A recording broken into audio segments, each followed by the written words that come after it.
You're in danger. Pretend I'm your dad, whispered the racing gang member.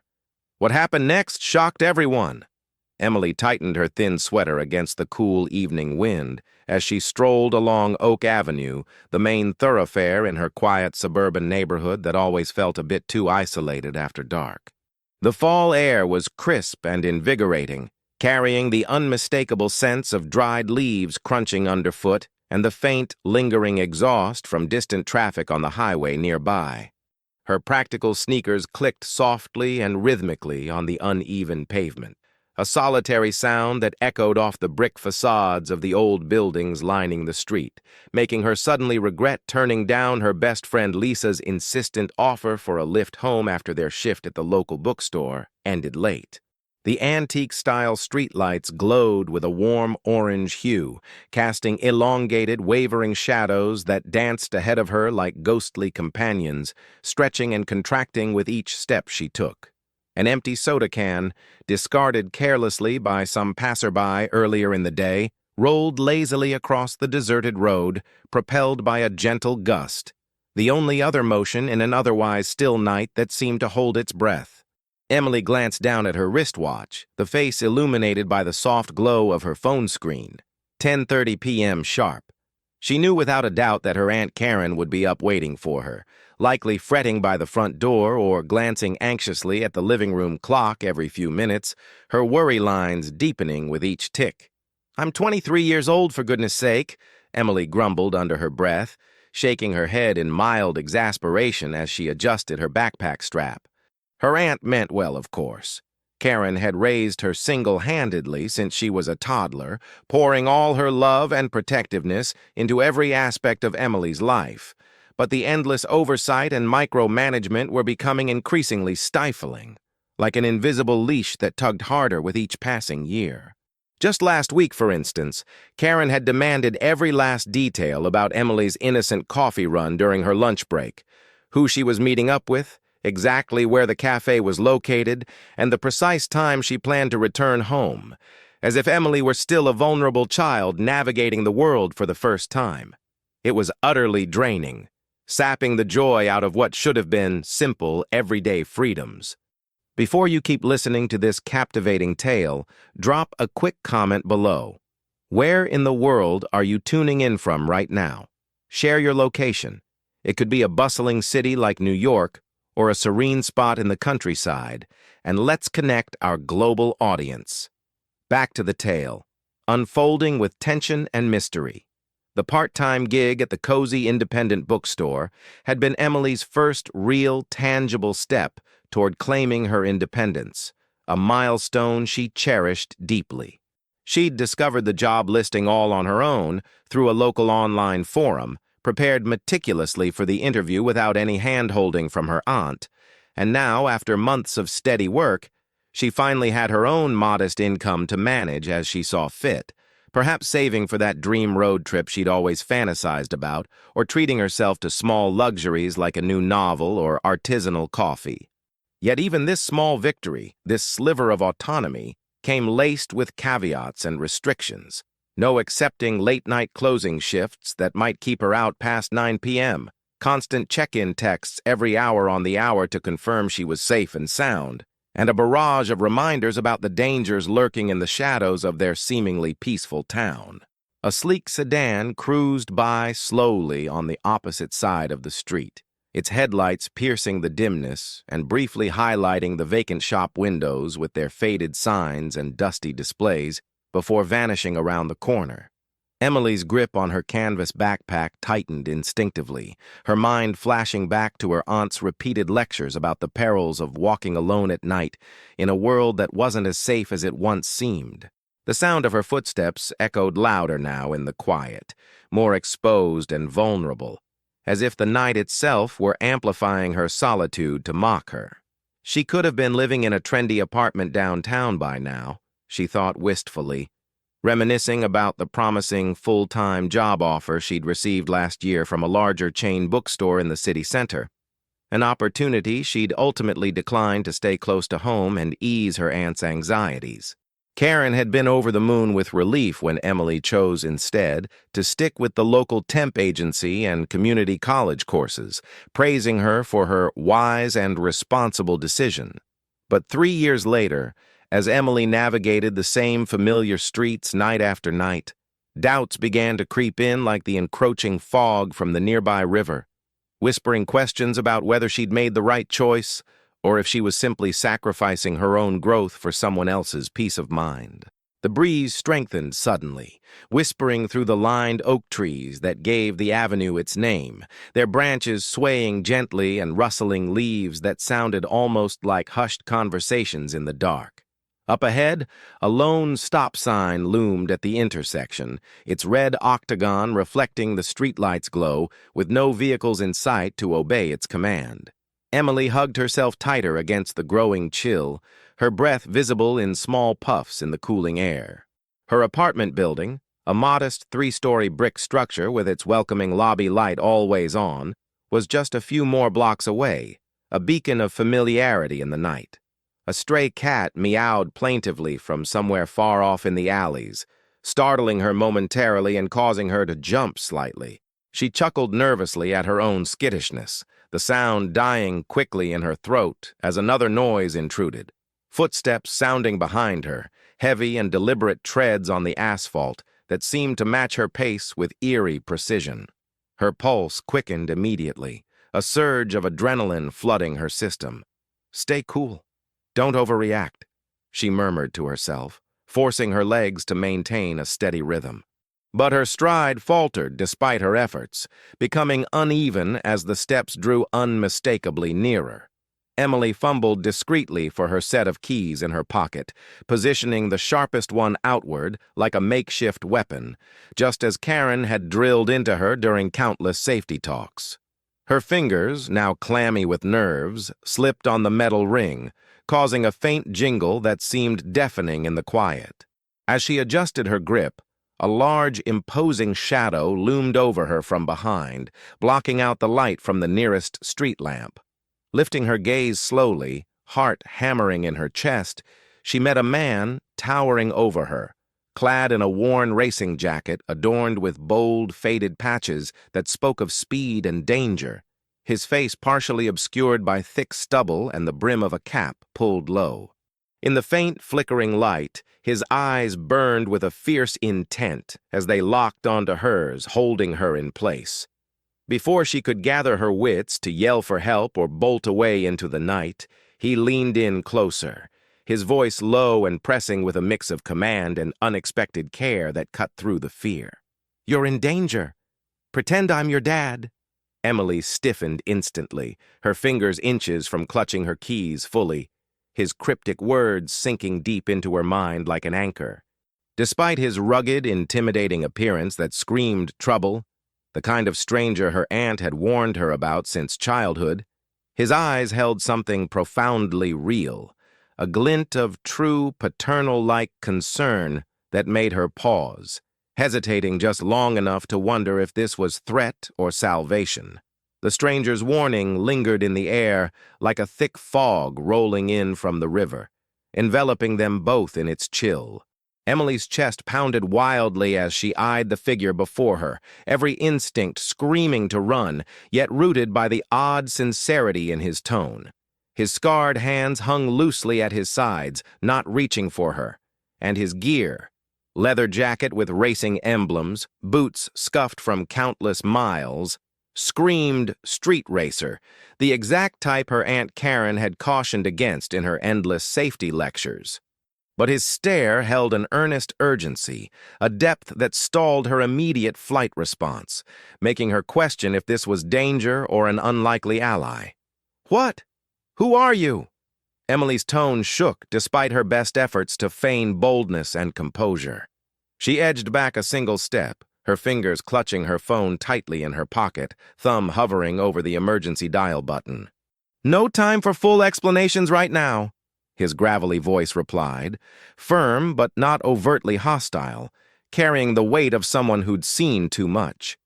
"Just walk with me for a bit. Act casual, like everything's normal." He nodded subtly ahead down the avenue, his body language open but alert. Emily's mind raced through a whirlwind of options. Dash away into the shadows of the side streets, scream at the top of her lungs to alert any nearby residents, or dial the police and hope they arrived in time. Yet something in his demeanor, the way he constantly scanned the surrounding streets with practiced vigilance, how he positioned his broad frame between her and the open road as if to shield her, felt inexplicably guardian-like, not predatory or aggressive. Against every fiber of her better judgment, honed by years of Karen's warnings, she found herself falling into step beside him, her legs moving almost mechanically. He synced his pace perfectly to hers, not too fast to seem urgent nor too slow to drag, as if he'd orchestrated such protective walks countless times before in his life. Their shadows merged under the intermittent streetlights, his imposing and solid, hers smaller and more hesitant, wavering with uncertainty. "My name's Max," he murmured quietly after a few tense moments, keeping his eyes fixed straight ahead on the path, avoiding direct contact that might draw attention. "If anyone glances our way or passes by, just smile naturally, like we're having a regular father-daughter conversation about your day or something mundane." Emily steadied her breathing as best she could, forcing slow inhales and exhales to calm her racing heart. "Why on earth should I trust a complete stranger like you?" she whispered back, her voice laced with suspicion but also a hint of desperate curiosity. "Because right now, in this moment, I'm the only one who sees the real threat coming your way, and I can help you avoid it." His words sent an icy chill racing down her spine, prickling her skin under her sweater. They covered another half-block in heavy, charged silence, the only sounds the distant hum of a car engine and the rustle of leaves overhead. Emily couldn't help but notice how Max deliberately kept himself positioned curbside, his sturdy frame acting as a human barrier against any potential drive-by danger from the street, a subtle but reassuring detail that chipped away at her initial terror. His aura was dominant yet remarkably restrained, like a seasoned racer who knew precisely when to push the accelerator and when to ease off, controlling the situation without overt force. Suddenly, the night was shattered by a thunderous engine rev that echoed through the avenue like a predator's roar. A sleek black coupe with tinted windows and custom rims screeched past them at high speed, its brakes howling in protest as it came to an abrupt halt just yards ahead, the red taillights casting an ominous glow on the pavement like spilled blood. Emily flinched violently at the explosive sound, her body tensing as if ready to bolt, but Max remained as solid as a rock beside her, his presence a steady anchor in the chaos. The car's doors swung open with a metallic creak, and two guys stepped out into the night. One wiry and tall with a predatory lean, the other stocky and muscular like a bulldog ready to charge, both clad in dark hoodies and jeans that blended into the shadows, exuding a raw menace that immediately knotted Emily's gut into a tight ball of fear.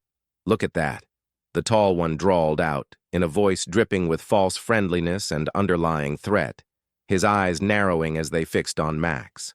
"If it ain't old Max himself, out for a midnight stroll."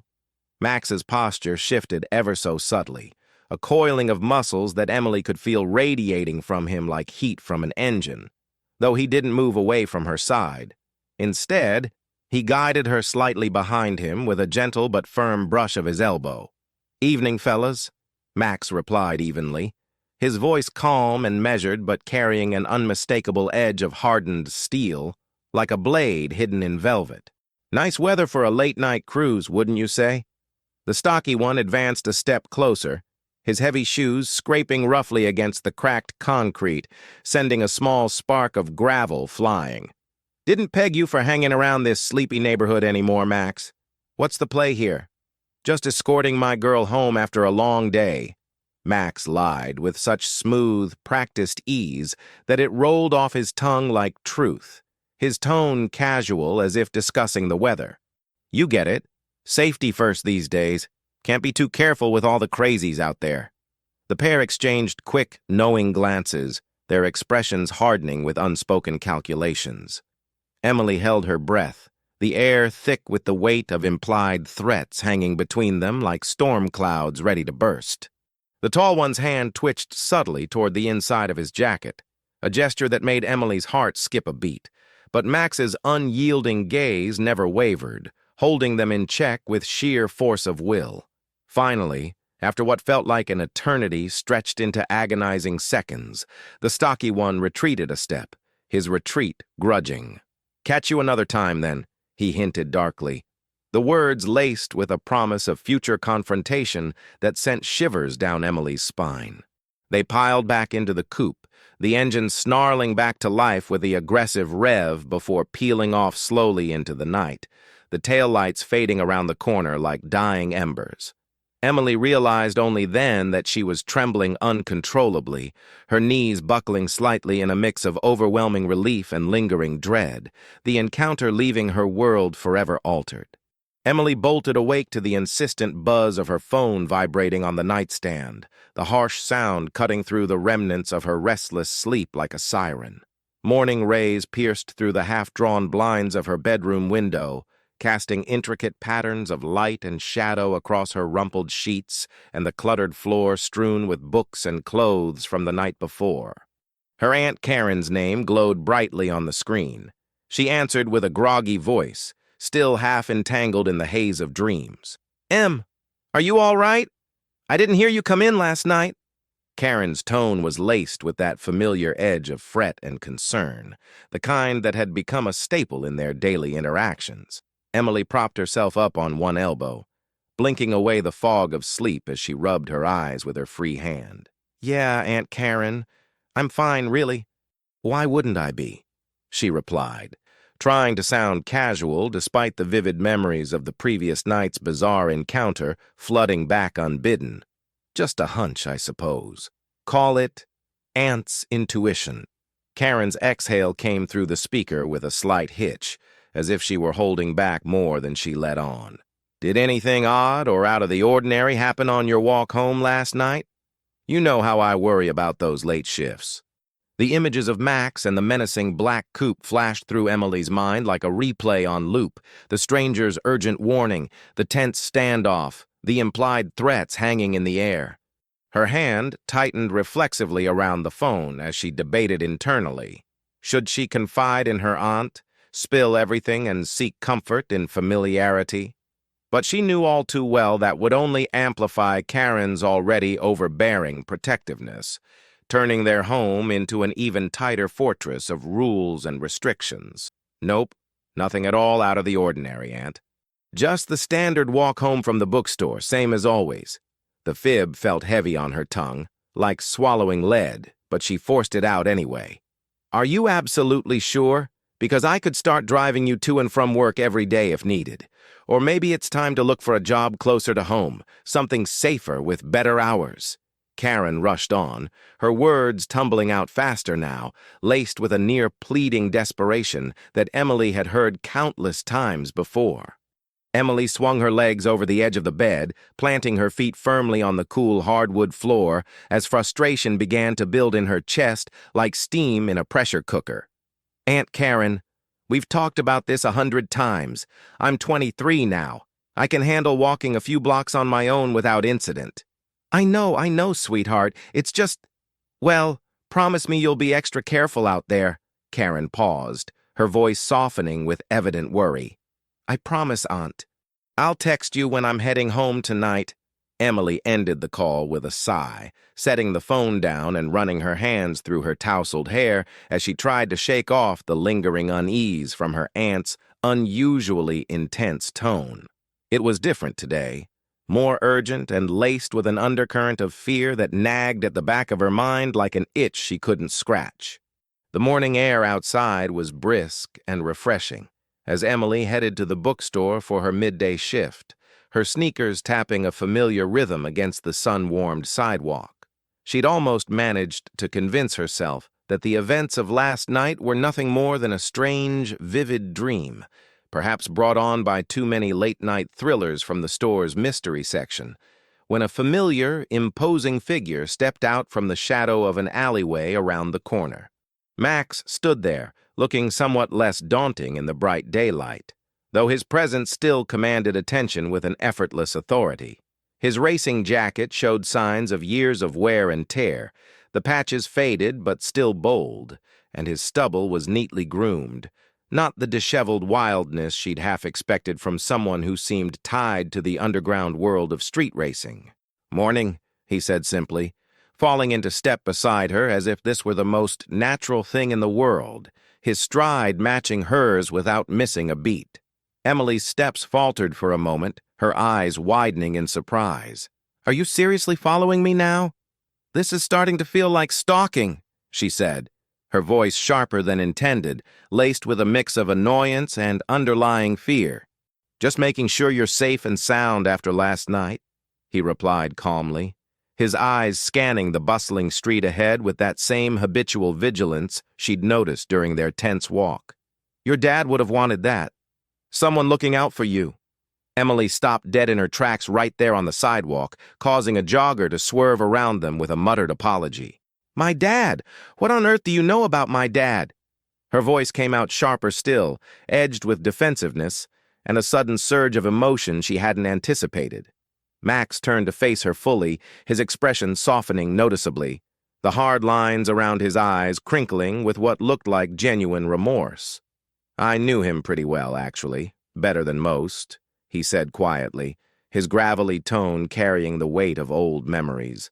The world around them seemed to tilt slightly on its axis, the everyday sounds of the morning, birds chirping, cars honking in the distance, fading into a dull roar in Emily's ears. Her father had died when she was just a young child, killed in a tragic car accident, according to the story her aunt had always told her, repeated like a mantra during quiet family moments. She had so few concrete memories of him, just fleeting fragments that surfaced in dreams. A deep, reassuring laugh that filled a room, strong hands lifting her high into the air for a hug, the distinct smell of motor oil and leather that clung to his clothes. "That's impossible," Emily said, taking an involuntary step back as if physical distance could ward off the revelation. "You're lying. You have to be." "I'm not lying, kid," Max replied just as quietly, his voice steady but tinged with sadness. "But this isn't the right time or place to dive into all the details. Too many eyes and ears around here." Emily shook her head vigorously, her thoughts spinning like the wheels of a car in a high-speed chase, a whirlwind of confusion and burgeoning questions. "Stay away from me," she said firmly, pushing past him with a determined shove and continuing toward the bookstore, her heart pounding. But even as she walked away, putting distance between them, the questions multiplied in her mind like echoes bouncing off walls in an empty garage. How could this stranger possibly know her father? Why had he appeared now, after all these years of silence? And why had her aunt sounded so unusually afraid during their morning phone call, as if sensing some impending storm? Emily toyed absently with her salad at the small dinner table in their cozy apartment kitchen, pushing the greens around her, plate with her fork, while covertly eyeing her Aunt Karen across the cluttered surface. The fluorescent overhead light cast harsh shadows on Karen's face, accentuating the worry lines that had deepened over the years and making her appear older, more weary than her actual age. Steam wafted gently from their matching bowls of homemade vegetable soup, filling the air with the comforting scents of garlic, herbs, and simmering tomatoes. A familiar aroma that usually brought a sense of home, but tonight it did little to ease the tension coiling in Emily's chest. "Aunt Karen," Emily began carefully, setting her fork down with a soft clink against the ceramic plate. "Something really weird happened to me today, and I need to talk about it." Karen looked up from her own meal, her movements slow and deliberate as she twirled a few strands of pasta around her fork, her expression guarded but attentive. "Oh? What kind of weird, sweetie? You know you can tell me anything." "I ran into someone. A man named Max. He claimed he knew my dad, knew him well." Emily watched her aunt's reaction closely, noting how Karen's hand froze mid-motion, the fork hovering in the air. He seemed to imply it was more than just a casual acquaintance. It felt personal, like there was history there. The fork clattered noisily against Karen's plate as she set it down too quickly. Then she recovered by dabbing at non-existent spills on the tablecloth with her napkin, her movements fidgety. "There are lots of people who might have known your father back in the day, Em. He was sociable, worked with all sorts. It's not unusual. But this felt different, Aunt. More intentional." Emily leaned forward, her elbows resting on the table as she pressed on. He seemed to know things, personal things that a stranger shouldn't. Karen's shoulders tensed visibly, her posture stiffening like a wire pulled taut. "What exactly did this man say to you? Be specific." "Not much in detail, but enough to make me question things," Emily replied, her eyes searching her aunt's face for clues. "And then there's the way you sounded on the phone this morning, more worried than usual. Is there something you're not telling me?" "If he didn't say much, then there's really nothing worth discussing, is there?" Karen cut her off abruptly, her voice sharper than intended, carrying an edge of finality. "Your father knew many people through his work and hobbies. This Max person probably just crossed paths with him once or twice in passing, nothing more." Emily frowned deeply, her brow furrowing in confusion and growing frustration. "But Aunt Karen—" "Emily, please!" Karen stood up abruptly from the table, gathering her barely touched dinner plate with hands that trembled slightly. "I don't want to talk about this right now. Some strange man makes a vague comment about knowing your father, and suddenly you're ready to believe whatever wild story he spins. It's not healthy." "You're not even listening to me properly." Emily's voice rose in pitch, laced with hurt and anger as she pushed back from the table. "Why are you being so defensive about this? It's like you're hiding something." "I'm not being defensive at all," Karen insisted, scraping her plate into the trash bin with more force than necessary, the clatter echoing in the small kitchen. "I'm being practical and cautious like always. We don't know this man, and I don't want you talking to random strangers who approach you out of nowhere." "I'm not a child anymore, Aunt Karen." Emily stood as well, her chair scraping against the floor. "Why won't you ever tell me anything substantial about Dad? About your life before he died, before you took me in? It's like there's this whole chapter of our family history that's been erased."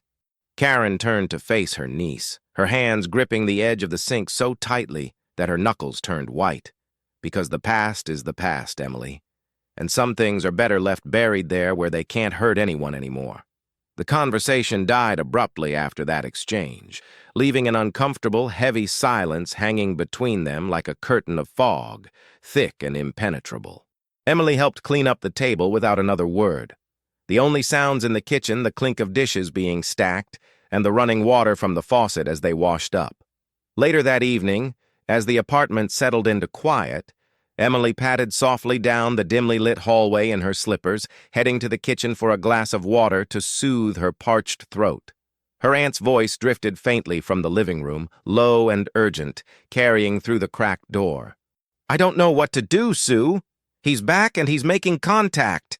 Karen was on the phone, pacing slowly near the window with the cordless receiver pressed to her ear, her free hand gesturing animatedly. "He shouldn't be here at all. None of them should be resurfacing now, after all this time." Emily pressed herself flat against the wall just outside the door, her breath held shallow to avoid detection, straining to catch every word. "Of course I haven't told her anything yet." Karen's whisper was fierce and protective. "What am I supposed to say? That everything she thinks she knows about her family is built on half-truths and omissions?" She stopped abruptly, listening to the response on the other end.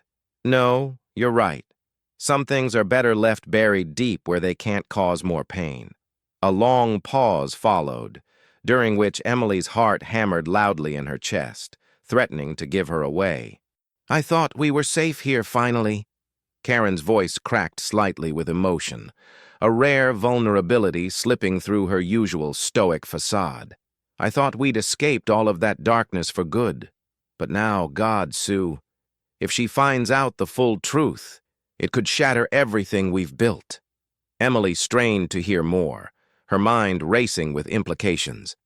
But the conversation shifted to lighter topics as Karen wrapped up the call. "You're right," Karen said after a long moment, her tone resolving. "The past needs to stay in the past where it belongs. I won't let it hurt her. Not again, not after all we've been through." Emily retreated silently to her room, her mind a storm of questions and suspicions, the overheard words fueling a fire of curiosity that refused to be extinguished. Emily perched on the edge of her bed in her dimly lit bedroom, her laptop balanced precariously on her knees as the soft glow of the screen illuminated her determined face against the encroaching darkness outside. Outside her window, owls hooted their nocturnal calls in the nearby woods, but she barely registered the sound, too deeply immersed in her late-night search mission. "There has to be something here, some clue or connection," she muttered to herself under her breath, her fingers flying across the keyboard as she typed in various combinations of her Aunt Karen's name into the search bar.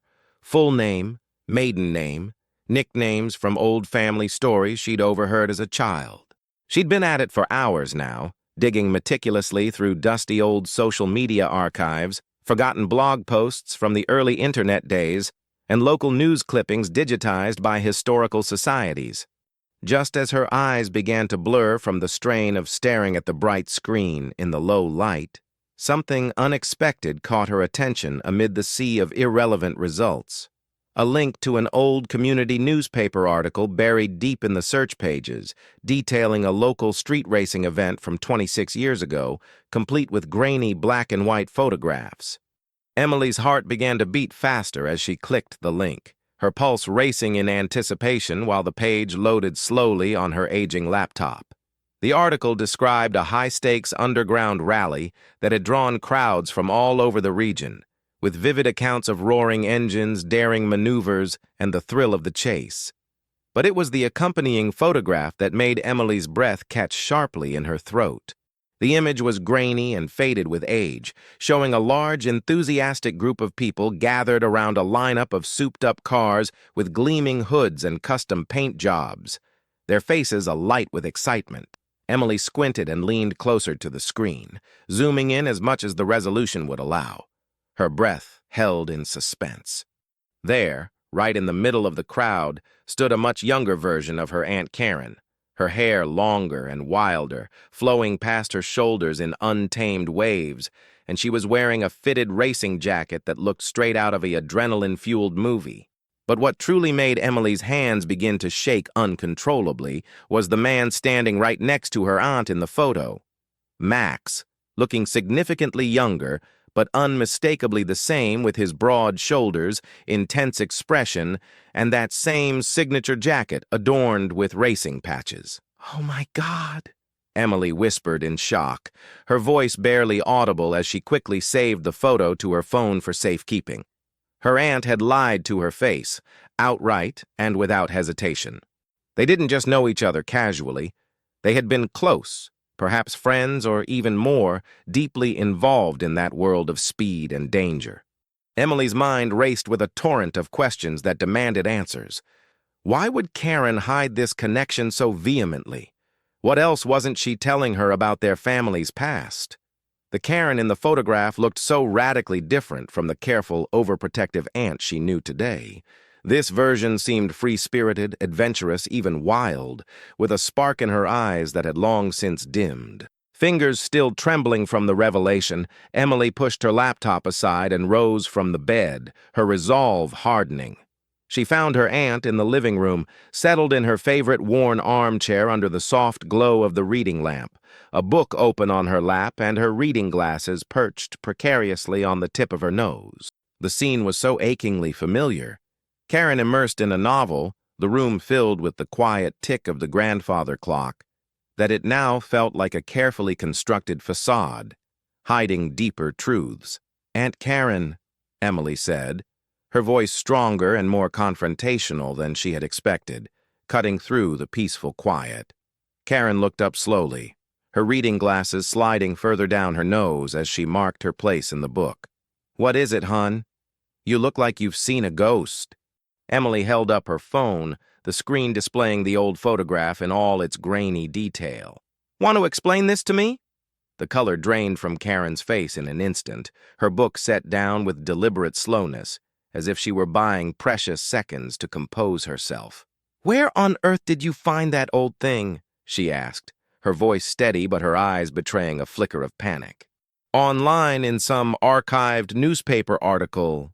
Emily moved closer, her hand still extended with the photo on display. "You told me flat out that you didn't know Max. But here you are, standing right next to him at some racing event all those years ago, looking like old friends." Karen pressed her lips together tightly, her hands clasped in her lap with white-knuckled grip. "Emily, that was a very long time ago. A different life, really. So you admit you know him? That you were involved in that scene?" Emily's voice cracked with a mix of emotion, betrayal, confusion, anger. "Why did you lie to me about it?" Her aunt's face hardened suddenly, a defensive wall slamming down behind her eyes, shutting out further probing. "Some things are better left in the past where they belong, Emily. Digging them up now won't do anyone any good." "That's not good enough for me anymore." Emily's voice rose in volume, echoing slightly in the small room. "I deserve to know the truth about my own family. Who is he really? How did you know him? What does any of this have to do with my dad?" Karen stood up abruptly, her movement stiff and controlled, heading toward the kitchen as if to escape the confrontation. "I'm not having this conversation right now," she said over her shoulder, her tone final. "Aunt Karen, please." Emily followed her into the kitchen, her voice pleading now. "You can't keep hiding things from me like this. I'm not a little kid anymore. I can handle the truth, whatever it is." But Karen had already shut down completely, busying herself with washing dishes that were already spotless, her back turned resolutely to her niece. The only sounds were the running water from the faucet and the quiet clink of plates being rinsed unnecessarily. Her silence formed an impenetrable wall between them, as solid as brick. Emily stood in the kitchen doorway for a long moment, the photograph still glowing accusingly on her phone screen, feeling more isolated and alone than ever before. Her aunt's refusal to engage only confirmed what she had already begun to suspect deep down. There was much more to this story, layers upon layers of hidden history than anyone was willing to reveal to her yet. The bell above the door chimed cheerfully as Emily stepped into Brew Haven, a quaint and cozy coffee shop nestled snugly between a family-owned deli and a charming thrift store filled with vintage treasures. The rich aroma of freshly ground coffee beans and baked pastries immediately enveloped her, a comforting embrace as she scanned the warmly lit interior with its exposed brick walls and mismatched wooden tables. Morning sunlight filtered through the dusty panes of the large front windows, casting long golden shadows across the scarred tabletops and the patrons scattered about, some typing away on laptops, others engaged in quiet conversations. She'd overheard a couple of regular customers at the bookstore mentioning in passing that Max often stopped here for his morning ritual of black coffee and reflection, and now, driven by an insatiable need for answers, she was here to confront him directly. Her heart thumped audibly against her ribs as she spotted him sitting alone in a secluded corner booth, nursing a steaming cup of dark brew, his weathered face partially hidden behind his graying beard, deep in thought. He wore the same distinctive racing jacket as before, its leather creased with stories of roads traveled and risks taken. Emily approached the counter and ordered a vanilla chai latte to steady her nerves, her hands shaking slightly as she handed over the cash to the barista. While waiting for her drink to be prepared, she gathered her courage, rehearsing in her mind what she planned to say, determined not to back down this time. The barista called her name with a friendly smile, and she wrapped her fingers around the warm paper cup, drawing a surprising amount of strength from its comforting heat. Taking a deep, steadying breath that filled her lungs with the shop's aromatic air, she approached Max's table with purposeful steps. He looked up as she neared, his expression unreadable at first, but shifting to something almost welcoming, as if he'd anticipated this encounter. "I had a feeling you'd come looking for me sooner rather than later," he said, his voice low and gravelly, carrying the timbre of someone who'd shouted over roaring engines for years. "May I join you?" Emily gestured to the empty seat across from him in the booth. From him, Max nodded, pushing aside his half-eaten blueberry muffin on a small plate to make space. Your aunt know you're here talking to me? No, she doesn't. Emily settled into the booth, placing her latte carefully on the table to avoid spilling. Aunt Karen's not exactly forthcoming with information these days. About anything, really. A hint of sadness crossed Max's rugged face, softening his features momentarily. Karen's always been fiercely protective of you ever since you were little. Can't say I blame her, given everything. I found an old photograph online last night, Emily said, pulling out her phone and sliding it across the table to him. You and my aunt at some big racing rally years ago. She won't tell me anything about it. Acts like it never happened. Max studied the picture intently, his calloused fingers tracing the edge of the phone screen as if touching a fragile relic from the past. Those were different times altogether, he murmured, his voice tinged with nostalgia and regret. Your aunt was a different person back then, full of fire and adventure. We all were in our own ways. Please.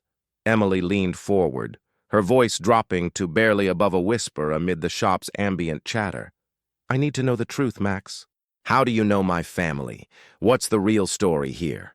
The morning crowd bustled around them, baristas calling out orders, customers laughing at shared jokes, but in their secluded corner booth, time seemed to slow to a crawl, the world narrowing to just the two of them and the weight of unspoken history. Max took a long, contemplative sip of his coffee, his eyes distant as they delved into long-buried memories. Your aunt's sister Mia was my best friend back in those days, he finally said, his tone heavy with the passage of time. We raced together in the gang, the racing gang, to be precise. She was wild, absolutely fearless, everything I aspired to be in that adrenaline-soaked world. Karen got pulled into that scene because of her, through family ties that ran deep. Emily's hands tightened around her cup, the warmth seeping into her palms as she processed this bombshell. My aunt had a sister? She's never once mentioned anyone named Mia to me. Mia wasn't the kind of person Karen wants you knowing about or emulating, Max explained, his voice growing heavier with the weight of the past. She was notorious in the racing world. Bold moves, high stakes. But she got mixed up in things that eventually led to her downfall. Got her killed in a tragic way. After that devastating loss, your aunt cut all ties with everyone from that old life, started completely fresh somewhere new. Emily sat back in the booth, trying to wrap her mind around this new information that reshaped her understanding of her family. Her Aunt Karen, who fretted endlessly over something as simple as Emily riding a bicycle without a helmet or staying out past curfew, had once been part of a thrilling, dangerous, underground racing gang's inner circle. It seemed almost inconceivable. Why keep it a secret for so long? Why not tell me any of this? She wanted to protect you from that entire world and its shadows, Max said, meeting her eyes directly with a gaze full of understanding. Karen's carried this secret like a burden for years, thinking it would keep you safe from the same mistakes and dangers. Maybe she's right in some ways. Some parts of the past are better left buried to avoid reopening old wounds.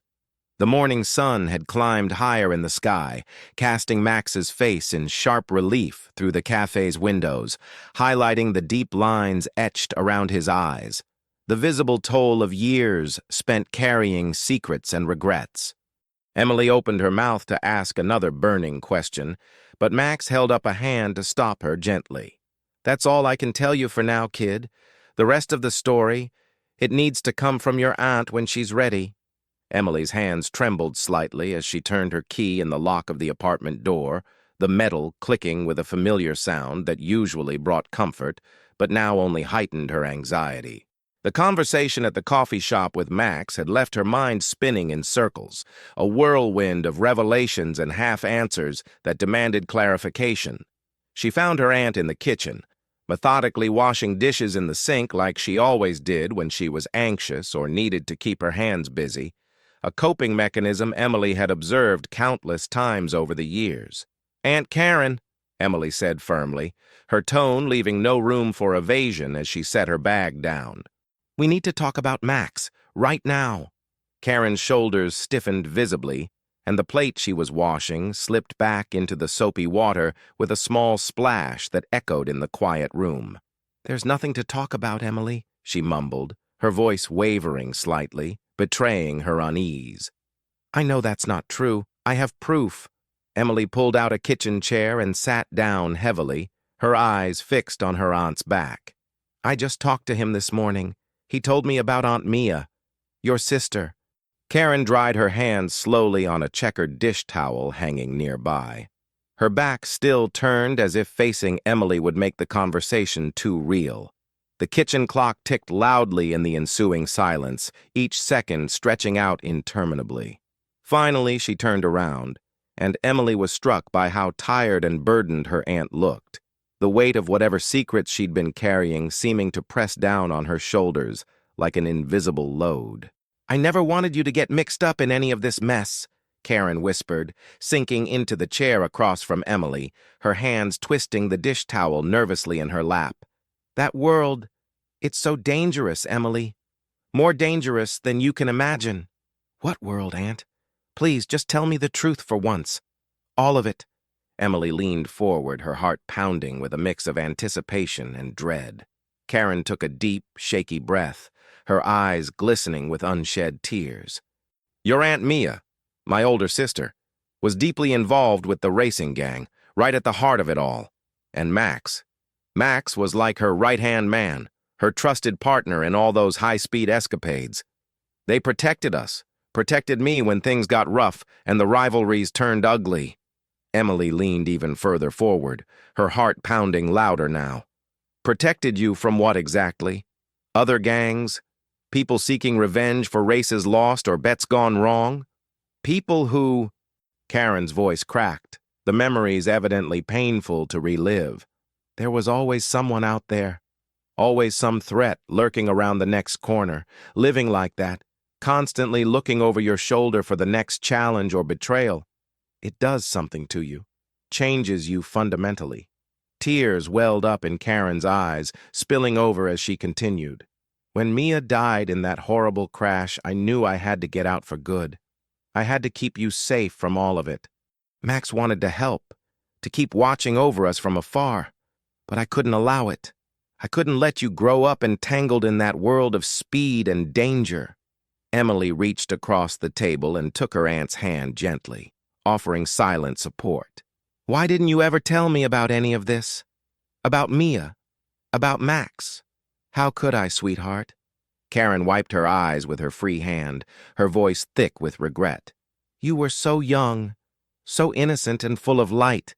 I wanted you to have a normal life, without the constant fear, without—" She gestured helplessly around the kitchen, as if encompassing their entire existence. "Without all of that darkness hanging over you like a perpetual cloud." Emily squeezed her aunt's hand reassuringly. "But Aunt Karen, keeping all these secrets, it didn't protect me. It just left me in the dark, stumbling blindly." Karen nodded slowly, fresh tears streaming down her face. "I know that now, Em. I was so terrified of losing you the way I lost Mia that I went too far, tried too hard to keep you safe and sheltered." A sharp knock at the door made them both jump in their seats, shattering the intimate moment. Emily stood up, wiping her own eyes, which had grown misty. "I'll get it. Probably just a delivery or something." "Emily, wait a second," Karen started, her voice laced with sudden alarm. But Emily was already heading to the door with determined steps. She opened it cautiously to find a man standing there, tall with salt and pepper hair, hard, piercing eyes that seemed to see right through her. She recognized him instantly as one of the men from the black coupe that had confronted Max that fateful night. His presence alone made her skin crawl with unease. "Emily," he said, his voice low and gravelly, carrying an air of false familiarity. "I need you to listen carefully to what I have to say. Stay away from Max. He's not the protector he pretends to be." His eyes flicked past her to Karen, who had appeared in the hallway behind, her face pale. "Some of us haven't forgotten what happened to Mia, and we haven't forgiven those responsible." Emily sat at her kitchen table long after her aunt had retired to bed, the stranger's ominous warning echoing relentlessly in her mind like a looped recording. "Stay away from Max if you know what's good for you." The words twisted her stomach into tight knots, refusing to loosen. Karen had spent the entire evening pacing the apartment restlessly, double-checking every lock on the doors and windows, peering anxiously through the curtains at the dark street below as if expecting shadows to come alive. "Promise me you won't see him again, Emily," she'd begged, her face ashen with genuine worry, her hands clasped together pleadingly. "You don't understand what these people are capable of, the lengths they'll go to settle old scores." But despite the fear in her aunt's voice, Emily couldn't shake the feeling that Max was different from the rest, that there was something inherently good beneath his rough exterior. The way he'd protected her that first night without hesitation, the genuine concern shining in his eyes during their encounters, it didn't match up with the dire warnings her aunt and now this stranger were issuing. She pulled out her phone from her pocket, staring at the number Max had given her during their coffee shop meeting, her thumb hovering indecisively over the keys as she debated reaching out. The next morning, Emily's head felt heavy and foggy from a night of fitful sleep, tossing and turning as she grappled with the conflicting emotions. She'd been torn between her aunt's palpable fears and her own burgeoning curiosity about the family's hidden past. Karen hovered around her more than usual that morning, making flimsy excuses to stay home from her own job at the library, her eyes following Emily's every move. "Aunt Karen, you can't watch over me every single second of the day," Emily finally said, her frustration creeping into her voice as she poured cereal into a bowl. "I'm not a child anymore. I need some space to figure this out." "You don't know what you're dealing with here, Em," Karen insisted, wringing her hands nervously in a gesture Emily knew all too well. "These people, they hold grudges for decades on end. They never forget a slight, and they never forgive those who cross them." But Emily had already made up her mind, the decision solidifying during the sleepless hours. During her lunch break at the bookstore, surrounded by shelves of stories that paled in comparison to her own unfolding drama, she texted Max to meet her at Harbor View, a quiet overlook above the marina where old fishing boats bobbed gently in the water under the afternoon sun. It was public enough to feel relatively safe, yet private enough for the deep conversation she craved. Max was already there when she arrived, leaning casually against the weathered railing, the afternoon sun casting long shadows across his rugged, weathered face. "I was hoping you'd reach out sooner or later," he said quietly, his voice carrying over the gentle lapping of waves below. "Tell me everything," Emily demanded, her voice stronger than she felt inside, bolstered by the fresh air and open space. "No more hints or half-truths. I need the full picture." Max's expression darkened as he gazed out at the sparkling water, his mind evidently traveling back in time. "Your Aunt Mia wasn't just any member of the racing gang. She was rising fast through the ranks, making big waves with her skills and charisma. But there was another guy in the mix, Vance, known as the Viper, who didn't like being overshadowed or outmaneuvered." Emily wrapped her arms around herself, feeling a sudden chill despite the warm afternoon breeze. "Vance set Mia up," Max continued, his voice rough with old, unhealed pain. "Made it look like she'd betrayed the gang, turned on her own. Your Aunt Karen? She knew too much about it all. She was there the night everything went horribly wrong. That's why she took you and ran as far as she could." "And this Vance," Emily whispered, her voice barely audible over the distant call of seagulls. "He's still out there, isn't he?" Max turned to face her directly, his eyes intense and unwavering. "He's more than just out there. He's back in town now, and he's got unfinished business to settle. Those men who've been watching you showing up unannounced, they're his people, doing his bidding." Emily felt the blood drain from her face as the pieces of the puzzle finally clicked into place with startling clarity. The strange cars she'd noticed tailing her at a distance over the past week, the shadowy figures lingering outside the bookstore during her shifts. "I can protect you," Max said firmly, his tone leaving no room for doubt. Both you and Karen, if you'll let me. But you have to trust me on this. Emily gripped the railing tightly, her knuckles turning white as she stared out at the horizon. Her aunt's warnings warred fiercely with Max's evident sincerity in her mind. The truth about her family's past was finally unfolding before her, but it was far darker and more complex than she'd ever imagined. Could she truly trust Max, knowing he was deeply entrenched in the very world that had claimed her Aunt Mia's life? Or was Karen right all along? Should she run as far and as fast as she could from all of this, leaving the shadows behind? She looked up at Max, searching his face intently for answers, but found only more layers of questions staring back. The weight of the choice pressed down on her like a physical force, making it hard to draw a full breath amid the scenic beauty around them. Emily's phone buzzed insistently on her bookstore counter amid stacks of new arrivals waiting to be shelved, the screen lighting up with an unknown number that sent an immediate knot of tension to her stomach. She hesitated for a moment before answering, her finger hovering over the accept button. When she finally picked up, nothing came through the line but heavy, deliberate breathing that raised the hairs on the back of her neck, followed by an abrupt click as the call ended. This was the third such harassing call since dawn, each one escalating her unease. She tried to focus on her tasks, shelving books in alphabetical order, assisting customers with recommendations, but her hands trembled slightly as she handled the volumes, her mind drifting back to the warnings. The bell above the door chimed with each new patron, making her jump every time, her nerves frayed like exposed wires. "Just another regular customer looking for the latest bestseller," she told herself repeatedly, forcing a professional smile that didn't reach her eyes. During her short break in the back room, she checked her phone again, her heart sinking as a new text message waited in her inbox from yet another anonymous sender. "Your Aunt Mia thought she was untouchable, too. Look what happened to her in the end." Emily's breath caught sharply in her throat, a cold wave of fear washing over her. She deleted the message hastily, but another one pinged through moments later, as if the sender knew she was reading. "The Viper never forgets old debts." "Hey, you okay over there?"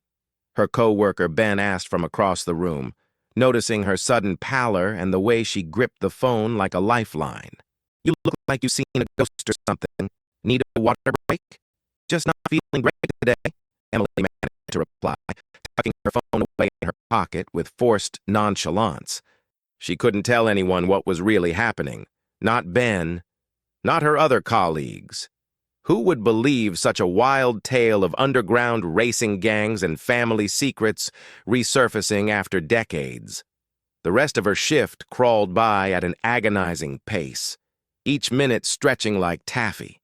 Every customer who walked in could potentially be watching her, sent by Vance or his cronies. Every motorcycle or car engine that rumbled past the bookstore's large front windows made her heart race uncontrollably, her imagination conjuring threats in every shadow. When closing time finally arrived, Emily practically ran to her car parked in the employee lot, her keys already in hand, scanning the area for any suspicious figures. At home in the apartment, she double-checked all the locks on the doors and windows, drawing the curtains tight against the encroaching night. Her phone buzzed again with another unknown number, the vibration like a jolt of electricity. "Pretty little apartment you've got there. Those green blinds look nice from the street view. Easy to spot." Emily's hand shook as she peeked cautiously through a small gap in the curtains, her eyes darting over the empty street below. But the feeling of being watched persisted, prickling her skin. 2 more messages arrived in quick succession while she tried to heat up a frozen dinner in the microwave, her appetite non-existent. "Ask Max about the night your Aunt Mia died. Get the real story." And then, even more chilling. "Or better yet, ask your Aunt Karen why she really ran all those years ago, what she's still hiding." Emily couldn't bring herself to eat a single bite. Instead, she paced her small living room restlessly, jumping at every creak of the old building or distant sound from outside. Around 8 p.m., someone knocked firmly on her door, nearly stopping her heart. She approached cautiously, peering through the peephole. but it was just her elderly neighbor, Mr. Lee, asking to borrow some masking tape for a quick repair. After Mr. Lee left with thanks, Emily noticed yet another text waiting. "Time's running out fast. Stay away from Max or else. Consider this your final courtesy." Desperate for calm, she took a long, hot shower, letting the steam and water try to wash away her frayed nerves. The ritual helped a little, easing the tension in her muscles, but when she stepped out, wrapping herself in a soft robe, she heard something unmistakable from the living room, a faint rustling that didn't belong. Heart pounding once more, she crept down the hallway slowly, phone clutched in her hand, ready to dial 911 at a moment's notice. The living room was dark, lit only by the faint glow from the hallway, but even in the dim light, she could see the devastation. Everything torn apart in a calculated mess. Couch cushions slashed open with precision, stuffing spilling out like guts, papers and books scattered everywhere across the floor, family photos knocked off the walls, their frames cracked and glass shattered. But strangely, nothing of value seemed to be missing. Her laptop sat untouched on the coffee table, her TV and other electronics intact. This wasn't a random robbery. This was a deliberate message, a violation meant to intimidate. And there, placed prominently on her coffee table like a calling card, was a glossy racing sticker, the kind used on custom cars, with words scrawled across it in bold red ink. Final warning. Emily's hands trembled violently as she picked up her phone, scrolling past her aunt's number, past the emergency line, and landing on Max's contact. She'd been trying to handle this escalating nightmare alone, convincing herself it wasn't as serious as it seemed, but now, with the card shaking in her grasp, she snapped a quick photo and sent it to him without hesitation. Within seconds, her phone rang, Max's name flashing on the screen. "I'm coming over right now," he said, his voice hard with protective concern. "Pack a bag immediately. You're not staying there alone tonight." For the first time since the threats had begun, Emily felt a glimmer of something close to relief washing over her. She didn't know if she could trust Max completely yet, with all the conflicting stories swirling around, but right now, in this moment of vulnerability, he was the only one who truly understood the gravity of what she was up against. The shadows closing in. The community center's basement gym reeked of old leather gloves, sweat-soaked mats, and the faint metallic tang of weights clanging in the distance, a space dedicated to building strength and resilience.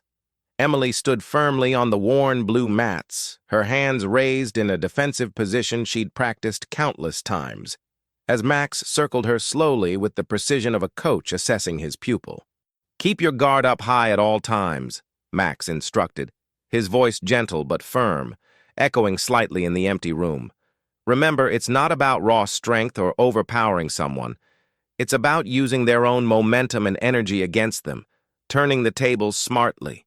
Emily nodded, her focus sharpening on her stance, feet planted shoulder-width apart for balance. For the past week, they'd been meeting here religiously after hours, courtesy of Max's old connections with the center's manager.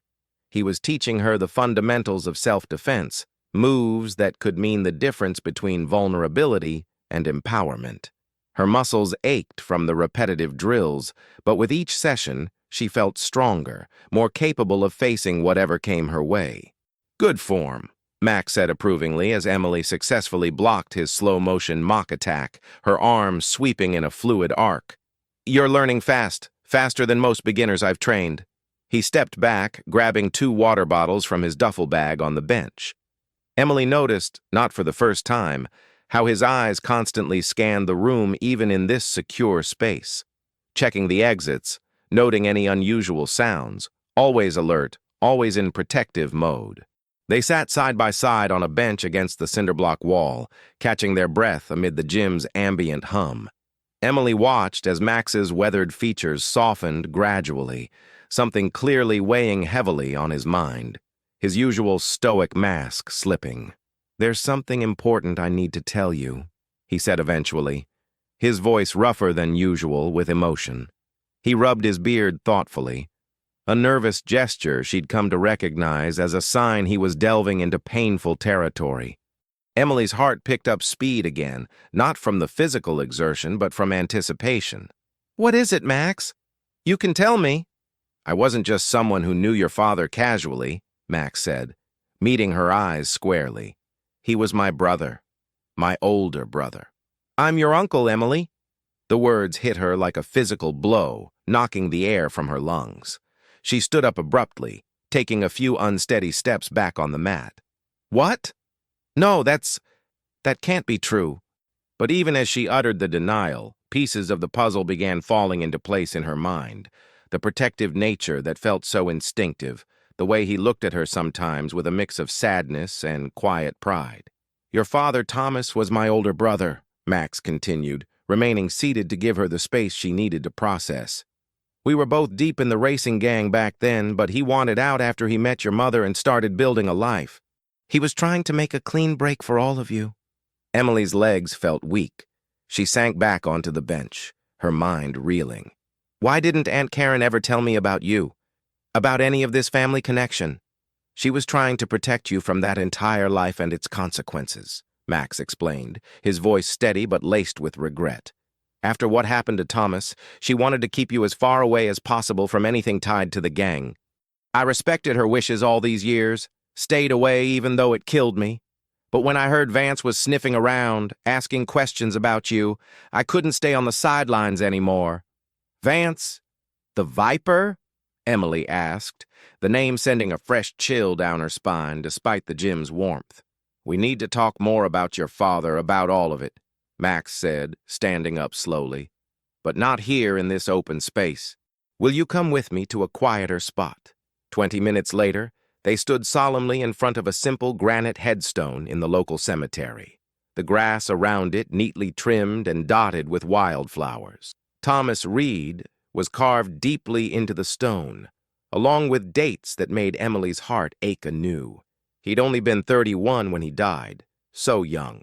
"He was the best of us, your dad," Max said softly, placing a rough hand on the cool stone as if drawing strength from it. "He saw a way out of that life, a chance at something real and stable with your mother. But leaving the gang, it's never that simple." He shook his head slowly, memories flooding back. There was unfinished business, a debt that some people thought hadn't been settled properly. Emily hugged herself against the evening chill that had begun to settle, staring at her father's name etched forever in stone. "What kind of debt are we talking about? Money? Territory disputes? Respect in the racing world?"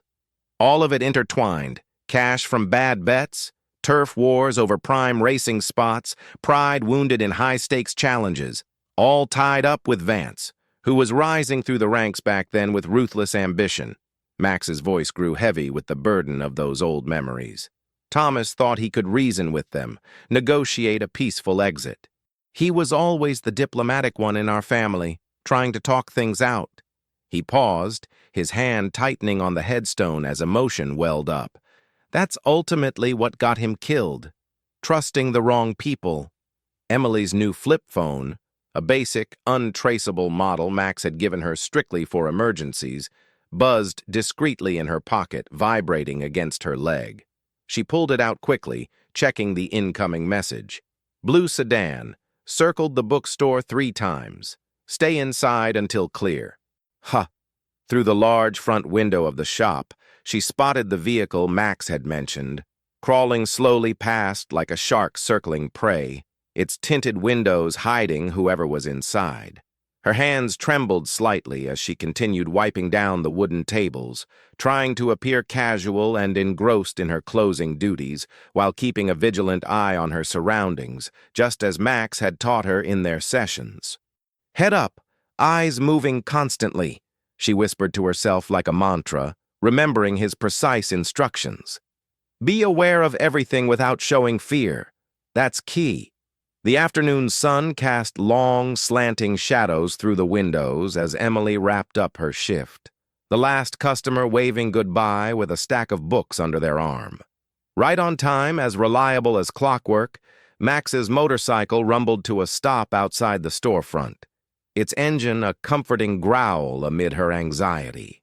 He'd been picking her up from work every day this week without fail, his protective presence a mix of comforting reassurance and concerning reminder of the dangers lurking. "You saw my message about the sedan?" he asked as she approached, handing her a spare helmet with a nod. Emily nodded, securing the strap under her chin with practiced ease. "The blue sedan? It gave me the creeps." "What do you think they wanted this time?" "Just watching for now, testing our patterns and routines to find weaknesses." Max's eyes scanned the street methodically as Emily climbed on behind him, wrapping her arms around his waist. "We'll take a different route home today to shake any tails." The ride was longer than usual, winding through a labyrinth of back streets, side alleys, and unexpected turns, doubling back several times to ensure they weren't being followed. When they finally arrived at Emily's apartment building, Karen was waiting outside on the steps, her arms crossed tightly over her chest, and her face etched with deep lines of worry. "This has to stop, all of it," Karen said immediately as Emily dismounted the bike, her voice cracking with emotion. "You can't keep putting yourself in danger like this, Emily, riding around with him." She turned to Max, her eyes glistening with unshed tears. "You promised to stay away from us. You promised to let us live our lives in peace." Max remained calm atop the motorcycle, his voice steady and unflinching. "Things have changed since then, Karen. They found her on their own, without my involvement. Staying away isn't protecting her anymore. It's leaving her exposed." Emily watched as her aunt's composure began to crumble before her eyes, Karen's shoulders sagging as she pressed her hands to her face, years of buried fears surfacing all at once like a dam breaking. "You don't understand what they're capable of doing," Karen whispered, looking directly at Emily with haunted eyes. "Your father. We lost him because of them, because of that world. I've spent over 20 years trying to keep you safe from it all." "Then help me understand, Aunt," Emily pleaded, stepping closer. "Stop hiding the truth from me. Let's face it head on." Karen shook her head vigorously, tears now flowing freely down her cheeks. "They're monsters, Emily. The things I've seen them do, the lives they've ruined. I can't lose you too. Please." She reached out for her niece's hands, gripping them tightly with desperation. "Stay away from Max. Stay away from all of it. We can move again if we have to. Start fresh somewhere else, far from here." "Running won't fix this anymore," Max said softly from his seat. "They know about her now. She needs to learn how to protect herself properly." "Protect herself?" Karen's voice rose sharply, laced with bitterness. "Like you protected your brother? Like you protected our family back then?" She turned back to Emily, her voice breaking with raw desperation. "Baby, please, I'm begging you. Stay away from him, from all of this. I can't face them again. I'm not strong enough for that fight." Emily stood frozen on the sidewalk between them, caught in the crossfire, her aunt's fear-filled plea pulling her one way, Max's steady, protective presence anchoring her the other. The weight of their shared past, of all the secrets still untold and simmering beneath the surface, hung heavy in the air between them like exhaust fumes after a race, thick and choking. Emily's knuckles whitened as she gripped the steering wheel tightly, navigating her compact car home from the bookstore through the winding suburban streets. The setting sun painted the sky in deep shades of orange and purple, casting long, dramatic shadows across the road that danced like fleeting memories. She'd insisted on driving herself today, craving just a small taste of independence and normalcy, despite Max's repeated protests and offers to escort her. In the rearview mirror, a black SUV appeared suddenly, staying uncomfortably close, its grille almost kissing her bumper. Emily's heart quickened its pace, pounding in her ears as she recalled Max's detailed warnings about being followed, about the signs to watch for. She took a right turn at the next intersection, then another sharp left, her eyes flicking constantly to the mirror. The SUV mirrored her every move with eerie precision. "Stay calm. Breathe," she whispered to herself, drawing deep, measured breaths, just as Max had instructed during their training. Just like he taught you, assess and act. The SUV accelerated abruptly, pulling alongside her car in the adjacent lane. Emily's breath caught in her throat as she glimpsed the driver through the tinted window, a man with cold, unyielding eyes and a twisted, mocking smile that sent chills racing down her spine. Without any warning, he jerked his wheel sharply toward her, attempting to sideswipe. Emily reacted on pure instinct, swerving away just in time, her tires squealing in protest against the asphalt as she fought to maintain control of the vehicle. The SUV tried again, coming at her faster and more aggressively this time. She yanked the wheel hard to the right, barely missing a row of parked cars as she veered onto a narrow side street, her heart slamming against her ribs. Her hands shook uncontrollably as she fumbled for the emergency flip phone in her cup holder, the one Max had insisted she keep charged at all times. The SUV had disappeared for now, but the message was crystal clear. They were escalating from surveillance to direct action. "Max," she said breathlessly when he answered on the first ring, her voice trembling but resolute. "They just tried to run me off the road. Aggressively." "Where are you right now?" His voice was tight with immediate concern, all business. "Near Dockside Pub on the east side. I got away, but I'm shaken. Stay put there. I'm only 5 minutes out. Lock the doors and wait." Emily parked in front of the dimly lit Dockside Pub, her engine idling as her heart continued to race. Through the bar's grimy windows, she could see several rough-looking men inside, their eyes occasionally glancing her way with unsettling interest. Something about their stares made her skin crawl, as if they knew exactly who she was and why she was there. When Max's motorcycle roared up minutes later, pulling to a stop beside her car, Emily nearly cried with relief, unlocking her door. But as she stepped out, 3 men emerged from the pub's entrance, their expressions turning predatory, lips curling into sneers. "Well, look who it is," one of them called out mockingly, his voice slurred with alcohol but sharp with intent. Little Emily, all grown up and playing in the big leagues now. Emily froze in place, her blood turning to ice. These men knew her name, knew her on sight. The tallest one, wearing a leather vest covered in gang patches similar to Max's, moved closer with deliberate steps. "Your daddy would be real disappointed seeing you running around with his killer brother like this." Before Emily could fully process the accusatory words, the man lunged forward and grabbed her arm roughly, his fingers digging into her flesh like vices as he tried to pull her closer to the group. "Let her go. Now." Max's voice cut through the tension like a revving engine, sharp and commanding.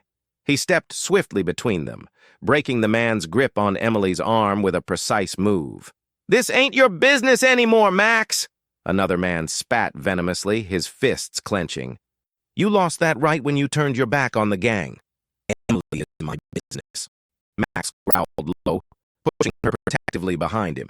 "And if any of you lay a hand on her again, you'll answer directly to me."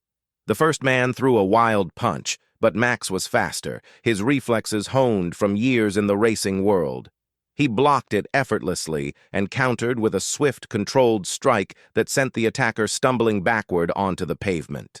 The other 2 men moved in aggressively, but Max stood his ground unyieldingly, his body a solid shield between them and Emily.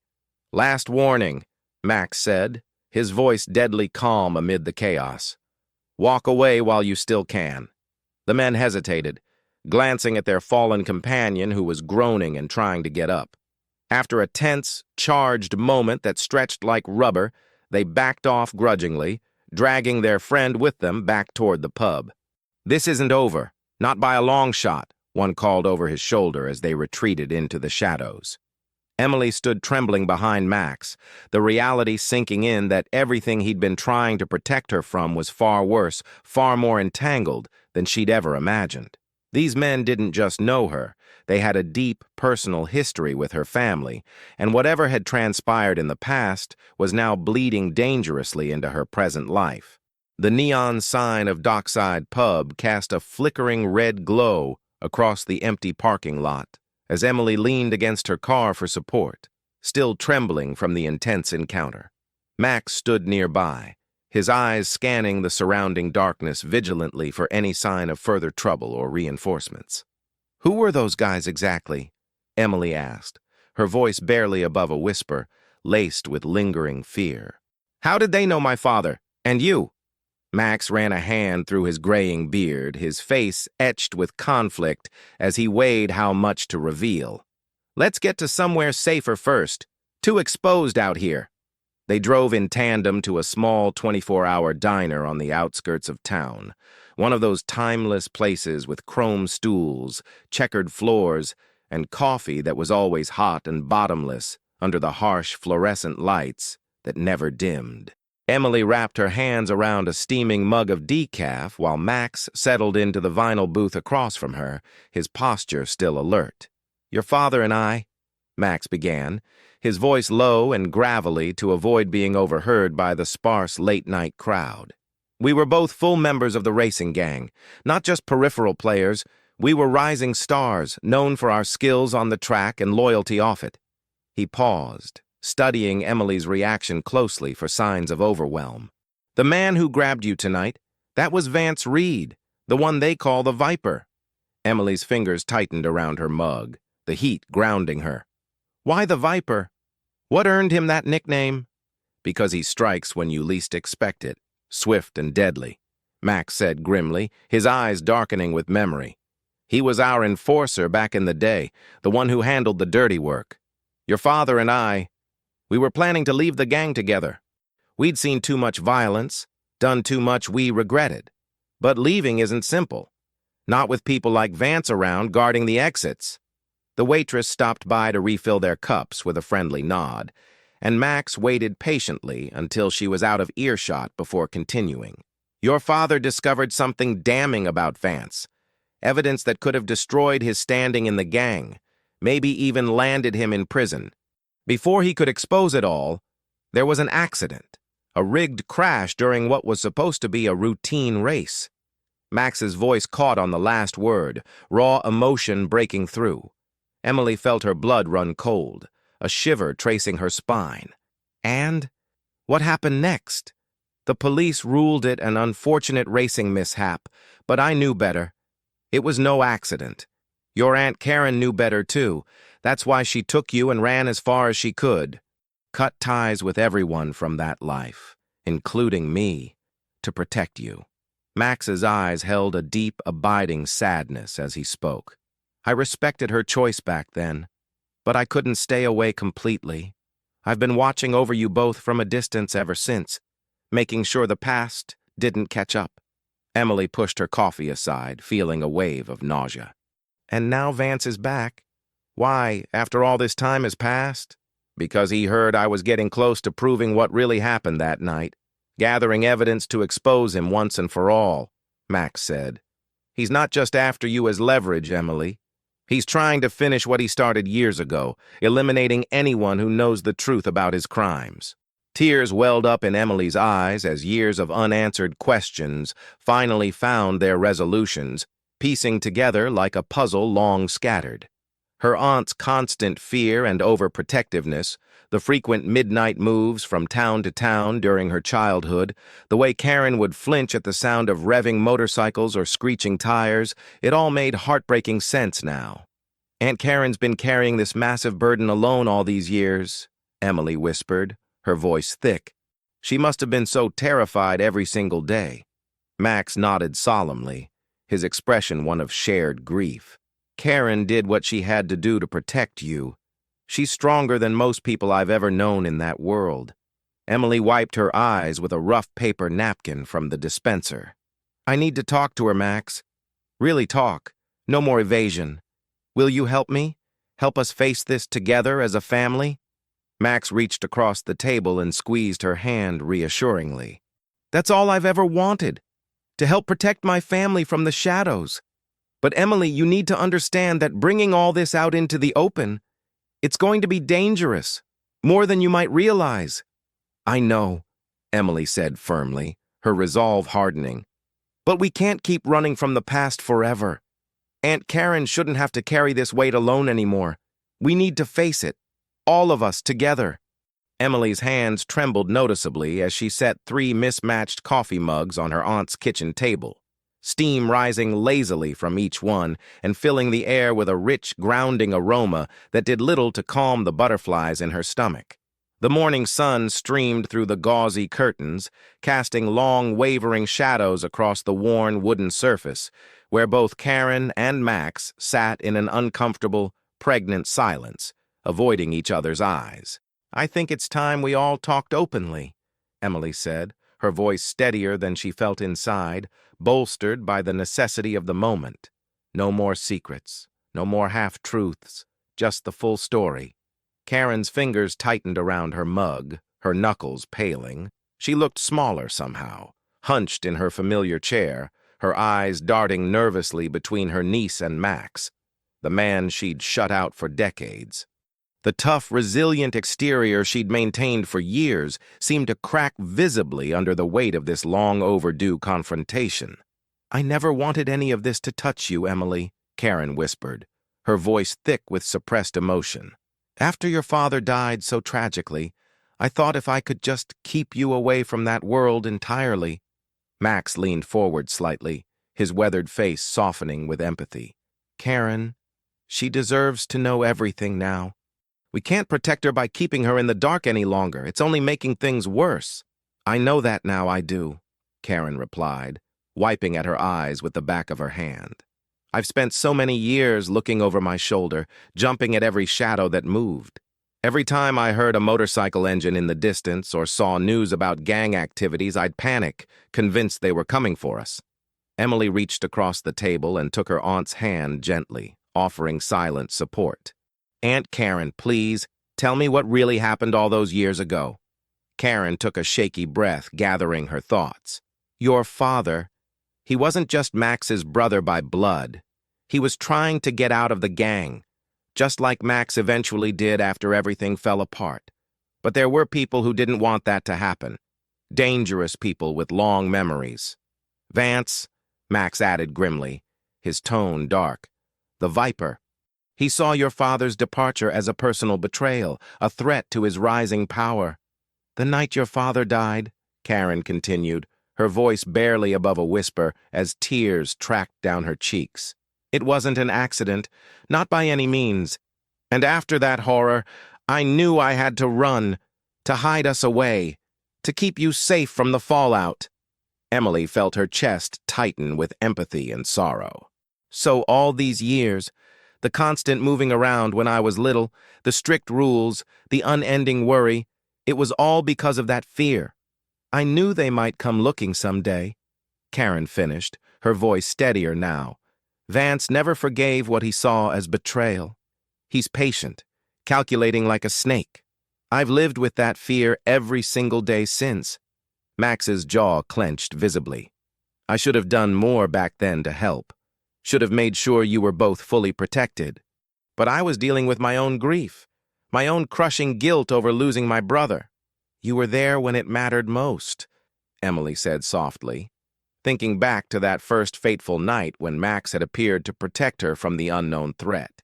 Karen reached out tentatively and touched Max's arm, perhaps the first gentle contact they'd had in over 2 decades. "I was wrong to shut you out completely all those years ago. I thought distance was the only answer. But maybe we're stronger together after all." The tension in the room began to ease gradually as years of buried secrets and misunderstandings finally came to light, aired out like old linens in the sun.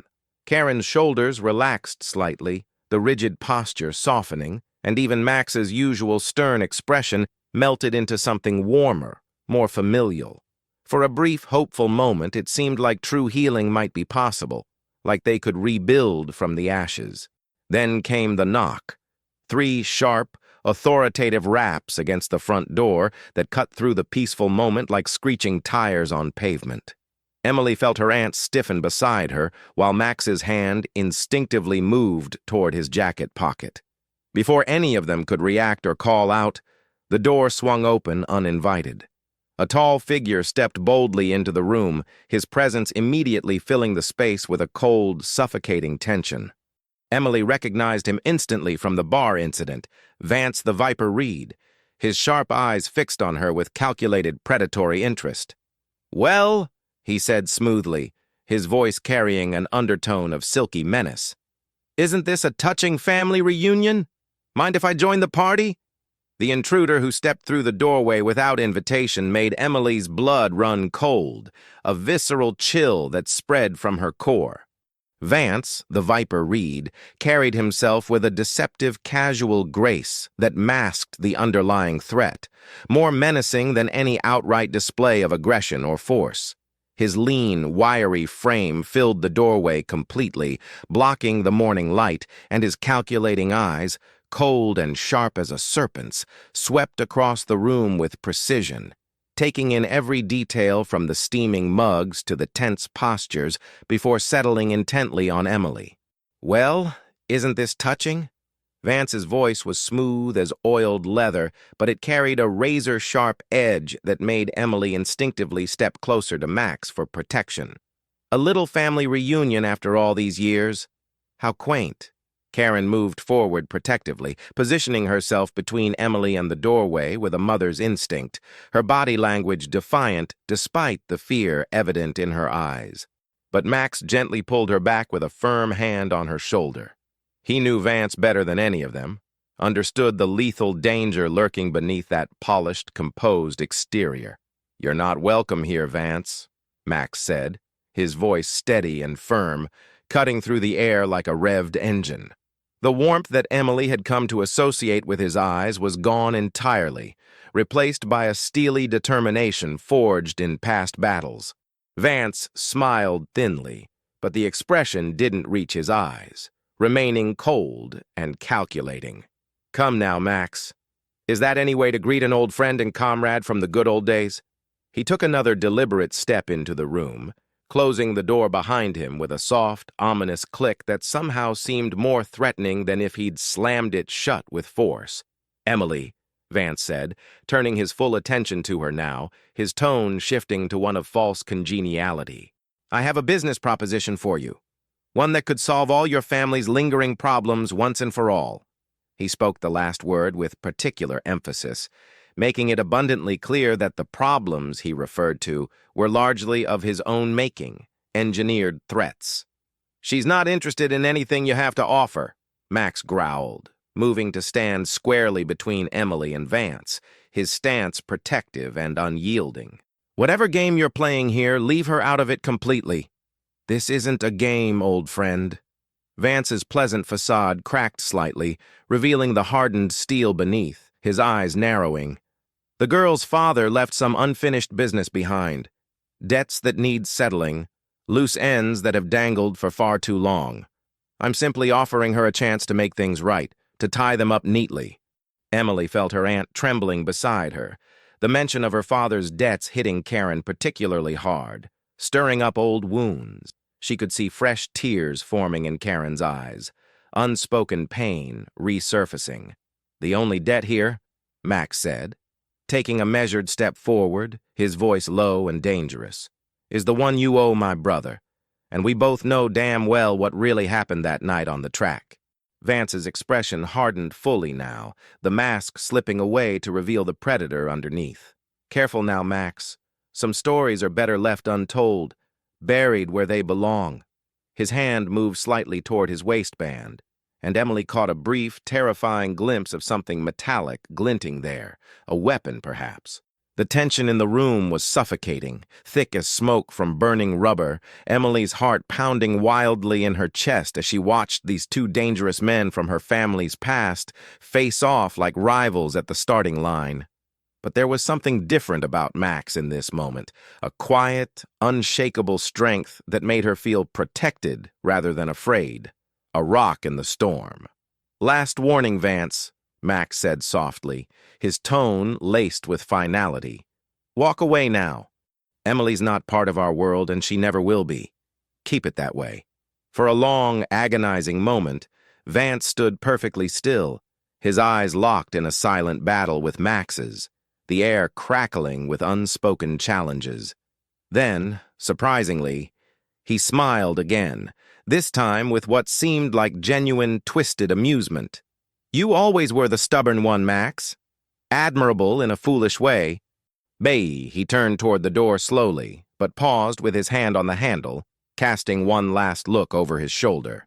But remember this, everyone has a choice to make in the end, even little Emily here. He opened the door and stepped out into the bright morning, leaving behind a heavy, oppressive silence that lingered like exhaust. Emily could still feel the tension vibrating through the room, could see how rigid Max remained, as if expecting Vance to burst back in at any moment. Karen broke first, collapsing into a nearby chair with a choked sob, her hands covering her face. Emily wanted to go to her aunt to offer comfort, but she felt frozen in place, caught between her aunt's obvious distress and the security she felt standing near Max.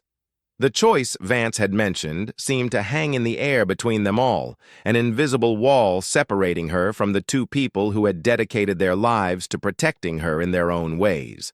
The morning sun filtered through the dusty windows of Max's modest garage workshop, illuminating the scattered tools and half-restored engines as Emily paced back and forth restlessly, her fingers drumming nervously against her thighs.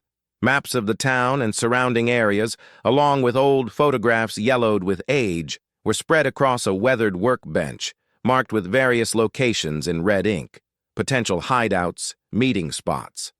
"The old abandoned racetrack on the outskirts," Max said, pointing to a specific spot on the map with a grease-stained finger. "That's where Vance and his crew still meet regularly. Hasn't changed much in 20 years. Same pits, same straightaways." His voice was steady, but Emily noticed the slight tremor in his hand as he traced the route they would take, a telltale sign of the stakes involved. "Are you absolutely sure this is the only way to end this?" Emily asked, studying the determined set of his jaw. She knew the answer before he even spoke, but voicing it helped steady her nerves. "As long as they think they hold power over us, they'll never stop coming." Max straightened up, his shoulders squared with resolve.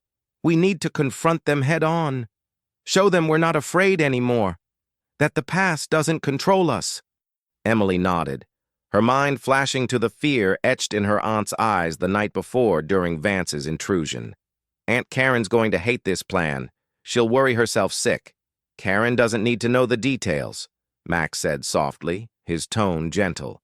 "Sometimes, protecting someone means keeping them in the dark about the risks, at least until it's over." They spent the next hour going over the plan meticulously.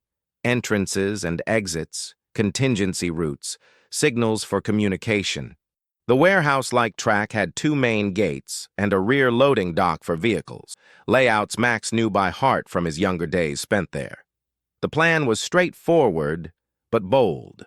Arrive during the weekly underground meeting when most of the gang would be present, make their stand. "Remember everything I've taught you in training," Max said, demonstrating a quick defensive stance on the oil-stained floor. "Keep your guard up always. Stay aware of your surroundings, exits, potential weapons, allies." Emily mimicked his position fluidly, feeling the strength in her muscles that weeks of rigorous self-defense lessons had built. The training had transformed her, not just physically with improved reflexes and endurance, but mentally, instilling a confidence she hadn't known she possessed. "We're not looking for a fight or bloodshed," Max reminded her firmly. "This is about showing strength through peace, through resolve. Vance needs to understand that the past is done, buried." As they gathered their things, flashlights, basic first aid, water, Emily noticed Max checking his phone repeatedly, his jaw clenching each time he glanced at the screen, brows furrowing. "Something wrong?" she asked, concern creeping in. "Just checking the time and messages," he replied, but Emily could tell he was holding back, worried about something unspecified. She'd learned to read his subtle expressions over the past weeks, the slight furrow between his brows when concerned, the narrowing of his eyes. They loaded up Max's rugged truck with the supplies, the weight of what they were about to undertake settling over them like a heavy blanket, muffling the outside world. Emily thought briefly about her aunt, probably at work now organizing books at the library, completely unaware of their daring plan. The guilt gnawed at her edges, but she pushed it aside. This was for all of them. As they walked toward the truck parked outside the garage, a sudden shadow moved at the edge of the open doorway. Before Emily could shout a warning, 3 burly men emerged from behind the parked cars in the lot, their faces twisted in aggression. She recognized one immediately from the night at her apartment. Vance's loyal enforcers, no doubt. Max instantly pushed Emily behind him protectively, but 2 more men appeared from the other direction, flanking them. They were surrounded, trapped in a pincer move. "Quite the little gathering you're planning here," one of the men sneered, cracking his knuckles menacingly with a pop that echoed. Emily's heart raced as she recalled Max's teachings in vivid detail. "Stay calm. Assess the situation quickly. Look for openings and weaknesses." She shifted her weight subtly, preparing herself mentally. The first punch came without further warning, a quick, vicious jab aimed straight at Max's face.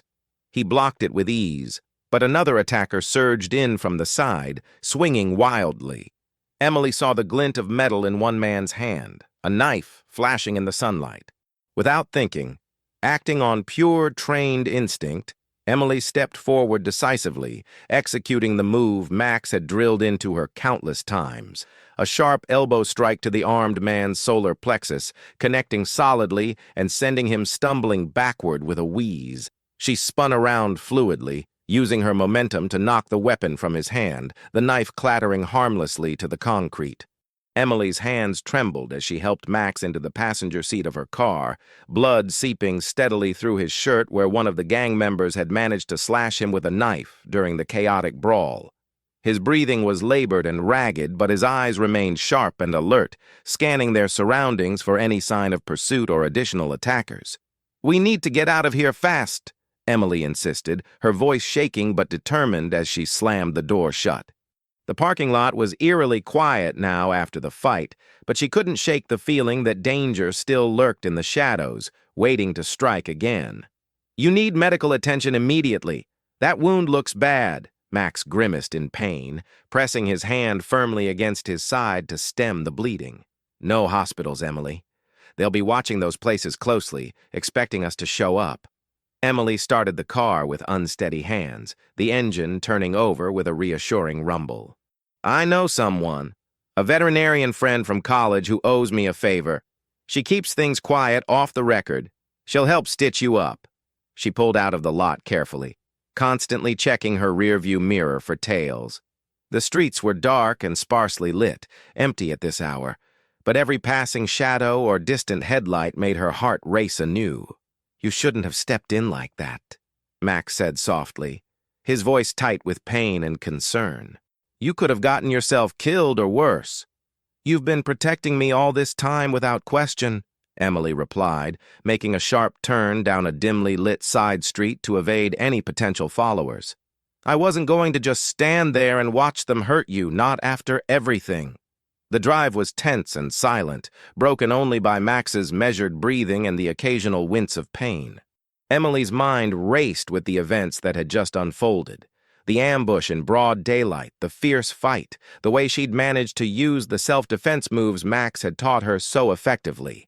It all felt surreal, like a scene from an action movie rather than her real, everyday life as a bookstore clerk. They were halfway across town, navigating through quieter residential areas, when Emily's phone rang shrilly from the console. Her aunt's name flashed on the screen. With trembling fingers, she put it on speaker to keep her hands on the wheel. "Emily?" Karen's voice was frantic and high-pitched. "Where are you? Are you okay? I had this terrible feeling." "Aunt Karen, I'm fine. Mostly," Emily assured her, though her voice cracked under the strain. "Max is hurt, though. We're heading somewhere safe to get him patched up." There was a long, heavy pause on the other end before Karen spoke again, her voice different now, stronger, more determined, laced with a resolve Emily hadn't heard in years. "Come to Mia's old lodge by the lake. You remember it from when you were little? The one with the wraparound porch? I'll meet you there. Bring Max." Max shifted in his seat, wincing sharply at the movement. "Karen, you don't have to get involved in this." "Yes, I do," Karen cut him off decisively. "I've been running from this nightmare for far too long. These people, they won't stop unless we face them head-on, together as a family." Emily could hear the profound change in her aunt's voice over the line. The fear was still there, underlying everything, but something new had emerged. Resolve, inner strength that had been buried deep. The sound of it brought unexpected tears to Emily's eyes, blurring her vision momentarily. "We'll be there in about 20 minutes, Emily said, already adjusting her route toward the lake on the outskirts. "Emily," Karen's voice softened with maternal warmth. "There's so much I need to tell you. About your father, about Max, about everything that's been hidden. I thought I was protecting you by keeping you in the dark all these years, but I see now that I was wrong. It's time you knew the whole truth. No more holding back." "Aunt Karen," Emily started, but the words caught in her throat, emotion swelling. "Just get here safely," Karen said firmly. "Both of you, I'll have the first aid kit ready." The call ended, and Emily glanced over at Max. Despite his obvious pain and the blood staining his shirt, there was a hint of a proud smile on his face. "Your aunt," he said quietly, almost reverently, "has always been stronger than she knows or gives herself credit for." Emily sat on the worn leather couch in Max's small, sparsely furnished apartment, her hands still trembling slightly from the adrenaline crash. The events of the past few hours played over and over in her mind like a bad action movie she couldn't turn off. The sudden ambush, the chaotic flurry of fists and shouts, the sharp crack of breaking glass from a thrown bottle, and worst of all, the sight of Max stumbling backward during the melee, blood blooming across his shirt from the knife wound. She looked down at her own hands, flexing them experimentally, remembering how they'd moved almost on their own accord, using the precise defensive moves Max had taught her in their gym sessions. The gang member's surprised face when she'd managed to knock him down with a well-placed strike flashed through her thoughts, a mix of empowerment and horror. Even though she knew deep down that she'd had no choice in the moment, it was fight or be overwhelmed. The sheer violence of it all made her stomach churn with nausea. "I should have never gotten involved in any of this," she whispered to herself, running her fingers through her tangled hair in frustration. "Maybe Aunt Karen was right all along about staying away.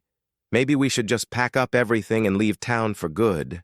The sound of Max shuffling slowly from the bathroom made her look up, concern etching her features. He had cleaned up the superficial cut above his eye as best he could with the first aid kit, but the bruising was already starting to show vividly, painting his face in ugly shades of purple and blue around the socket. Emily felt a fresh wave of guilt wash over her like a tidal wave. "Look at you," she said, her voice cracking with emotion as she gestured to his injuries. "This is all because of me. Because I couldn't just stay away like Aunt Karen wanted because I had to dig into the past."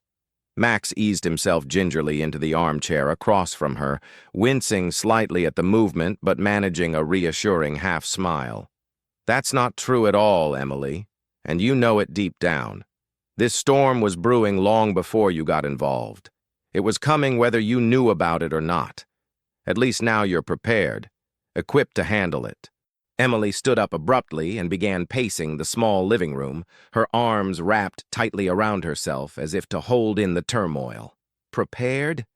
I just attacked someone. Fought like some kind of vigilante. I work in a quiet bookstore for crying out loud. I serve lattes on the side sometimes and recommend cozy mysteries. I'm not cut out for this kind of life, this constant danger. You did what you had to do in that moment to protect yourself and to protect your family," Max said firmly, his tone leaving no room for self-doubt. "That's nothing to be ashamed of. In fact, it's something to be proud of, showing courage under fire. But what if they come back stronger next time?" Emily stopped pacing and looked out the window at the quiet street below, the normalcy of people walking dogs and cars passing by feeling surreal. What if the next attack is worse, more coordinated? Maybe I should just leave town on my own, start fresh somewhere they can't find me, disappear. "Running away won't solve anything in the long run," Max said, his voice gentle but firm with hard-won wisdom. "Trust me on this, I've tried that route before years ago.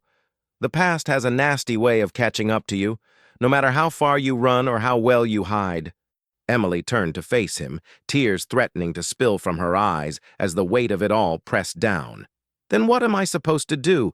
Just sit around waiting for the next attack to come? Live every day in constant fear and paranoia? Max leaned forward despite the obvious pain it caused him, his eyes locking onto hers with intensity. No, you live your life fully, but you do it smarter now, stronger than before, and you don't do it alone anymore. He gestured for her to sit back down, and she did, feeling suddenly exhausted to her core. The thing about family, he continued, his voice softening, is that we stick together through the good times and the bad, no matter what. What happened today? That wasn't your fault in any way. That was the consequence of choices made long before you were even born. Ripples from the past. Emily wiped at her eyes with the back of her hand, sniffling.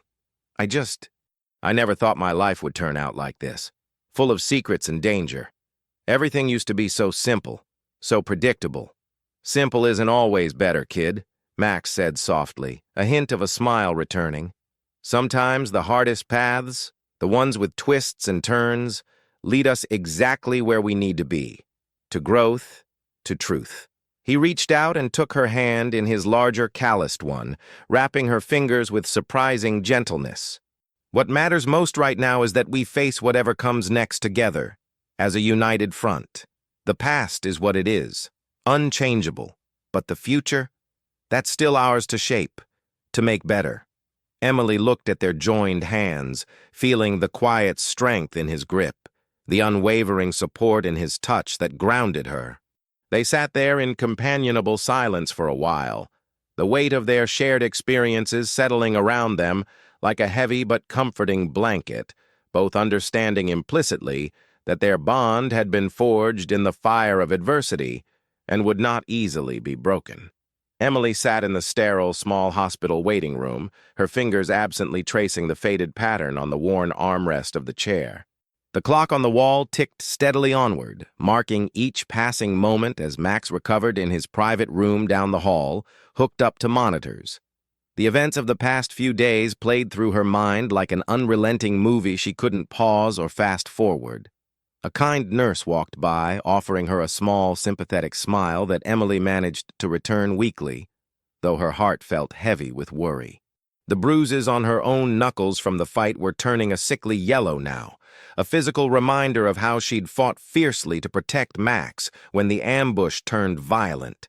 She never thought she'd be capable of such actions, such raw determination. But here she was, forever changed.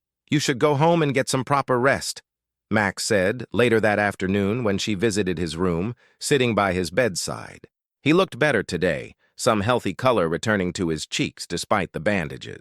The doctors had assured them he'd make a full recovery, but the knife wound would take time and care to heal properly. Emily shook her head stubbornly. "I'm fine right here with you." She pulled her chair closer to his bed, reaching for his hand. "Besides, someone needs to make sure you actually follow the doctor's orders and don't try to check out early." Max chuckled lightly, then winced at the pull on his stitches. "You're stubborn as hell, just like your father was. It's in the blood." The mention of her father didn't sting like it used to. Instead, it brought a warm, connecting feeling, knowing she shared traits with him. "Tell me more about him," she said softly, eager for stories. Max's eyes grew distant with fond memory. "He was the best of us, you know, always trying to do the right thing, even when it wasn't the easy path. Smart with engines, kind to everyone." He shifted in the hospital bed, getting more comfortable against the pillows. "You have his strength, Emily. I saw it the other night when you stepped up." Emily looked down at her hands, tracing the fading bruises. "I was so scared in that moment," she admitted vulnerably. "But when I saw them coming at you, something just clicked inside. All that training you gave me, it just happened naturally, like muscle memory." "That's not just training kicking in," Max said proudly. "That's heart, pure and simple. You protected family just like he would have done without hesitation." They sat in comfortable silence for a while, the afternoon sun casting long shadows through the hospital window blinds. Emily felt profoundly different now, stronger in body and spirit, but also more aware of her own vulnerabilities, the fragility of life. The world seemed both more dangerous with its hidden threats and less frightening now that she knew how to face them head-on. A soft knock on the door drew their attention away from the moment. Karen stood in the doorway, holding a vibrant bouquet of yellow daisies, Emily's favorite color. Her eyes were red-rimmed from crying, and she clutched her purse tightly with her free hand, as if for stability. "Aunt Karen." Emily straightened in her chair, surprised but relieved. Karen stepped into the room hesitantly, her steps measured. "I brought these for you, Max," she said, placing the flowers carefully on the windowsill. Her hands shook slightly as she arranged them. I've been doing a lot of thinking these past days." Emily watched as her aunt took a deep breath, gathering courage in the sterile air. The afternoon light caught the silver strands in her hair, making her look both older with worry and more vulnerable than Emily had ever witnessed. "I was wrong," Karen said finally, her voice thick with emotion as tears welled up anew. "All these years keeping you away from Max, trying to pretend the past didn't exist or matter." She looked at Max, then back to Emily, her gaze steady despite the tears. "I thought I was protecting you both, but I was scared out of my mind, and that fear kept us from having the family we could have had, the support we all needed." Tears welled up in Emily's eyes, too. She reached for her aunt's hand, squeezing it gently in solidarity. Karen continued, her words flowing now. "Seeing you both now, how you protected each other in that fight, I understand that family isn't about hiding from the hard things in life. It's about facing them together no matter how scary." Max cleared his throat, emotion evident in his gravelly voice. "We all did what we thought was right at the time, Karen. No need for regrets now." Karen nodded, wiping away a stray tear with her sleeve. "Maybe it's time we stopped living in constant fear of the past and started building something new. Together." The morning sun streamed brightly through the cafe windows as Emily wiped down the counter with a clean rag, humming softly to herself a tune from an old radio hit. The familiar rhythm of the espresso machines hissing and the gentle chatter of early customers felt different now, more peaceful and grounding after the chaos. She looked up to see her aunt walk in right on time for their new daily ritual, a morning coffee catch-up. Karen settled into her usual spot at the end of the counter, her reading glasses perched on her nose as she pulled out a newspaper. "Morning, sweetie. Busy day ahead?" "Not too bad so far." Emily poured her aunt's favorite blend into a large ceramic mug, adding a dash of cream just the way she liked it. These morning meetings had become their way of rebuilding bridges, starting small but growing deeper each day. At first, they'd sat in awkward silence, neither quite sure how to bridge the gap created by years of secrets and withheld truths. But day by day, conversation by conversation, the walls between them had crumbled away like old barriers on a racetrack. "I found some old photos yesterday while cleaning out the attic," Karen said, pulling a worn envelope from her purse with care. "I thought, well, maybe you'd like to see them now." Emily dried her hands on her apron and leaned over the counter curiously. The photographs were edges worn and slightly faded, filled with faces she'd never seen before but felt connected to. In one, her aunt looked young and carefree, sitting confidently on a gleaming hot rod with Emily's father beside her, his arm around her shoulders. Max stood nearby, his arm thrown casually around his brother's, all three laughing heartily at something long forgotten. "You look so happy in this one," Emily said softly, tracing the edge of the photo with her finger, feeling a pang of what if. Karen's eyes grew misty with reminiscence. "We were happy, despite everything else going on. The dangers, the uncertainties. It was a different time." She took a thoughtful sip of her coffee. "I spent so long trying to forget those days entirely that I almost forgot the good parts, too. The joy, the bonds." Emily's co-worker took over the counter duties briefly, giving her a chance to sit with her aunt on a stool. They went through the photos together slowly, Karen sharing stories about each one. Tales of her father, of Max, of the life they'd all shared before tragedy struck and changed everything irrevocably. "I understand now why you wanted to protect me so fiercely," Emily said, holding a picture of her parents on their wedding day, looking radiant. But Aunt Karen, keeping me from knowing who I am, who my family really is. That wasn't true protection. Karen reached across the counter, squeezing Emily's hand warmly. I know that now, sweetheart. Watching you with Max, seeing how he looks after you with that same protective streak, it reminded me so much of your father. They always shared that trait. Those brothers. The bell above the cafe door chimed melodically, and they looked up to see Max walking in, his steps steady despite the recent injuries. He moved carefully, still favoring his left side from the wound, but otherwise looked much better, more like his old self. The regular customers had grown accustomed to his presence over the past few weeks, no longer startling at the sight of the gruff-looking man in his signature racing jacket. Ladies, he nodded politely, settling into the stool next to Karen with ease. Emily poured him a black coffee without needing to ask, strong and hot, just as he preferred. I've been thinking a lot, Max said after a moment, his voice gruff with underlying emotion. Now that things have settled down a bit, maybe it's time I moved on from here.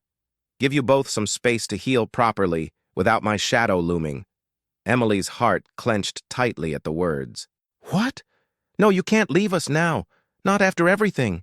Emily's right, Karen said, surprising them both with her firm agreement. Your family, Max. We've all lost too much time already.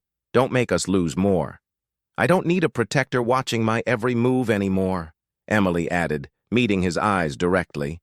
But I do need my uncle, my family, here with me. Max stared into his coffee cup for a long moment, his shoulders tense as he processed. Emily could see the internal struggle playing out, years of guilt, responsibility, and self-imposed exile weighing heavily on him. Please stay, Emily said softly, her voice pleading. We're better together. All of us. As a unit. Emily sat at her kitchen table, watching the morning sunlight stream through the open window and dance playfully across the vase of fresh flowers her Aunt Karen had brought over earlier that morning as a small gesture of their growing closeness. The peaceful moment felt almost surreal after the whirlwind of events they'd endured, a quiet reprieve in the storm. She heard familiar heavy footsteps approaching the door and looked up to see Max entering, his usual racing jacket swapped out for a casual button-down shirt that made him look more approachable, less like the enigmatic figure from her past. Hey, kiddo, he said with a warm smile, pulling out a chair and sitting down across from her. The nickname, which had started as something awkward and tentative, had grown into a genuine term of endearment that felt right, like a missing piece slotting into place. Your aunt called me earlier. She's picking up some groceries for dinner tonight. Said something about making her famous lasagna. Emily nodded, wrapping her hands around her cooling coffee mug for comfort. It's strange, isn't it? How normal everything feels now, after all the chaos and revelations. Max's weathered face softened with agreement. Normal's a good thing, Emily. We've had enough excitement and danger to last a lifetime. Or several. So, you're really staying here in town? Emily asked, trying to keep the hopeful tone from creeping too obviously into her voice. Here in town, yes. I mean, I've already found a place to set up shop, Max replied, a hint of pride coloring his words. That old auto repair garage on Oak Avenue, the one with the big bay doors. The owner's retiring soon, and I figured it's high time I put my mechanical skills to honest, legitimate use. Fixing cars instead of racing them. Emily's eyes lit up with genuine enthusiasm. The one with the red doors and the vintage sign? That's perfect for you. It has character, just like you. Your aunt helped me negotiate the deal, actually, Max admitted, scratching his beard sheepishly, a rare blush touching his cheeks. She's got quite the sharp business sense that Karen drove a hard bargain with the owner. The front door opened with a creak, and Karen walked in carrying several paper bags filled to the brim with groceries, her face relaxed and free of the constant worry lines that had defined it for so long. I hope you're both hungry tonight, she said cheerfully, setting the bags down on the counter. I'm making Dad's famous pot roast, the recipe with all the secret spices. Emily watched as Max immediately stood to help unload the bags, carrying the heavier ones without being asked. There was an easy, natural flow between them now, the decades of tension and estrangement dissolved by shared truths, forgiveness, and time. Karen didn't flinch or tense when Max reached past her to put away the canned goods in the high cabinet, a small, everyday gesture that spoke volumes about how far they'd come as a family unit.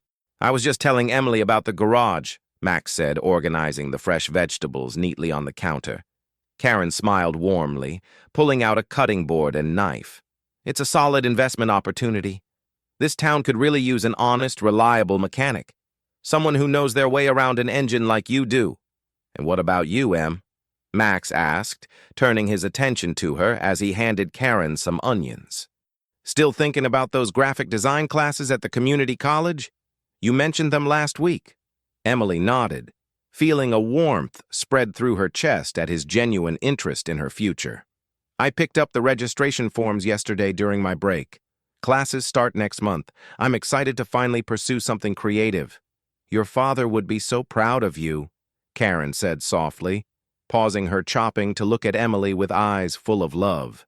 "He always said you had an artist's soul, even as a little girl with your drawings." Instead of the usual pang of sorrow that accompanied mentions of her father, Emily felt a gentle acceptance, a connection bridging the years. She looked at Max, seeing clear echoes of her father in his features, the same strong jaw, the same kind eyes, and felt profoundly grateful for this unexpected gift. An uncle who had stepped in as the protective father figure she'd missed growing up. "We should celebrate properly," Max suggested, pulling down plates from the cabinet with the easy familiarity of someone who belonged there now. "Not just the garage or the classes, but this. All of us here together. Rebuilding." Karen wiped her hands on a dish towel and turned to face them both, her expression radiant. "I think that's exactly what we need. A fresh start, with no looking back." "No more secrets between us," Emily added, standing to join them in the kitchen, grabbing a peeler to help with the vegetables. "No more running from the past or what it holds." "No more running," Max agreed, his voice firm but gentle as he passed her a potato. "Just family, strong and united."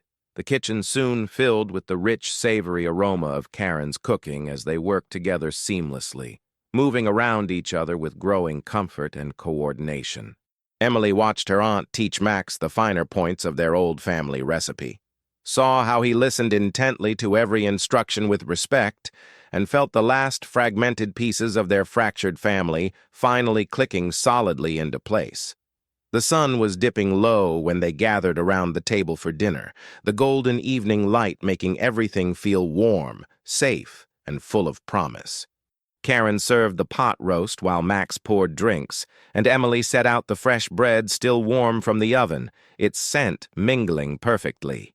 Emily sat on her favorite weathered bench in the park, watching the morning sunlight filter through the canopy of leaves above, dancing in patterns on the ground. The gentle breeze carried the invigorating scent of fresh coffee from her thermos cup, and for the first time in weeks, she felt truly at peace. The weight lifted. Her thoughts drifted naturally to Max, reflecting on everything that had transpired since that first fateful night he appeared on her darkened street, like a guardian from the shadows. She took a slow sip of her coffee, the warmth spreading through her, remembering how utterly terrified she'd been when he first approached her with his cryptic warning. Now that memory brought a small, knowing smile to her face. What had started as pure fear had blossomed into something profoundly beautiful, a bond that transcended their newfound family connection, rooted in trust and mutual protection. "He wasn't just trying to protect me that night," she whispered to herself, the words carried away on the wind. "He was giving me back my family piece by piece." Looking down at her hands resting in her lap, she noticed the small scrapes and calluses from her self-defense training had almost fully healed, faint reminders of her transformation. Max had taught her more than just physical techniques to defend herself. He'd shown her what real strength looked like, not brute force, but the quiet resilience that came from facing your deepest fears head-on, from embracing the unknown. Emily pulled out her phone and scrolled through recent photos idly, landing on one of her, Max, and her aunt at a casual dinner last week.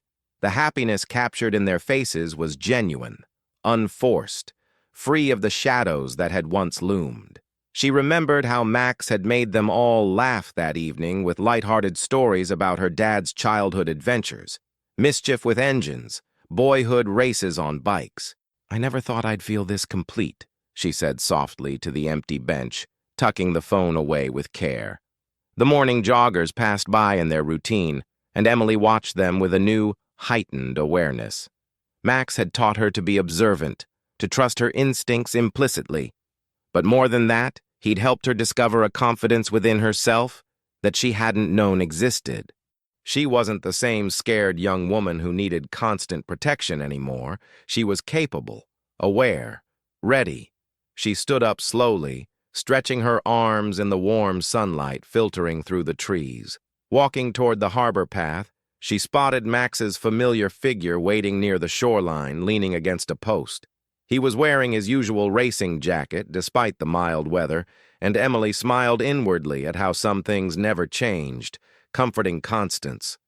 "Uncle Max," she called out warmly, quickening her pace to meet him. He turned, his weathered face breaking into a broad, warm smile that reached his eyes. "Morning, kid. Ready for a walk?" Emily reached him and gave him a quick, affectionate hug, the gesture natural now. "I've been thinking a lot about everything that's happened," she said, falling into step beside him as they began walking along the shore, the waves lapping gently. "Yeah?" Max's voice was gentle, encouraging her to continue at her own pace. "You know, when Aunt Karen first told me about our family's past, I was so angry, felt utterly betrayed by the secrets." Emily kicked lightly at a small shell in her path, sending it skittering. "But now I understand why she did what she did, out of love, protection, and I understand why you came back into our lives when you did." Max nodded thoughtfully, his eyes on the distant horizon where sea met sky. "Sometimes protecting someone means letting them face their fears eventually, not hiding them away forever. That's how they grow." "That's exactly it," Emily said, stopping to face him directly, her expression earnest. "You didn't just protect me from physical danger, you helped me grow stronger in every possible way. You showed me how to face my past instead of running from it, how to embrace it." The waves crashed gently against the shore as they continued their leisurely walk, the morning sun warming their faces and casting a golden glow. Emily felt the weight of their shared history pressing, but now it didn't feel like a burdensome chain. Instead, it felt like a solid foundation, the bedrock of something stronger, a real family built on hard-won trust, understanding, and love.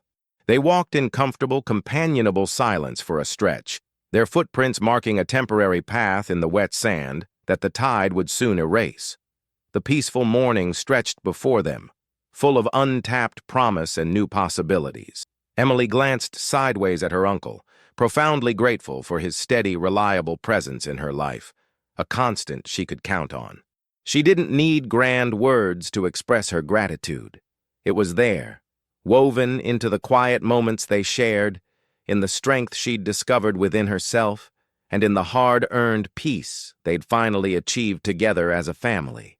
The morning sun cast long, elegant shadows across the serene cemetery as Emily stood solemnly before her father's headstone, the granite cool under her fingertips. Fresh flowers, vibrant lilies and daisies, lay at its base, their bright colors a stark, beautiful contrast against the weathered gray stone that had stood sentinel for years. Karen and Max stood quietly on either side of her, a gentle breeze rustling through the overhead trees carrying whispers of leaves. Emily traced her fingers slowly over the engraved letters of her father's name, feeling the indentations like Braille telling a story. All these years she'd visited this spot with her aunt, leaving flowers and quiet thoughts, but today felt profoundly different.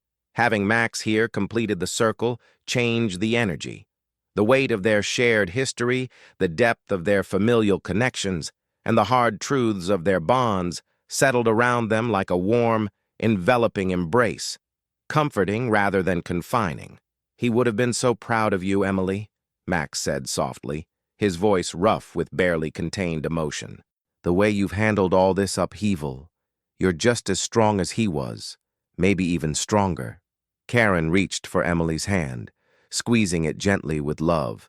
"I kept so much from you for so long, thinking I was protecting you from pain." Her voice wavered slightly.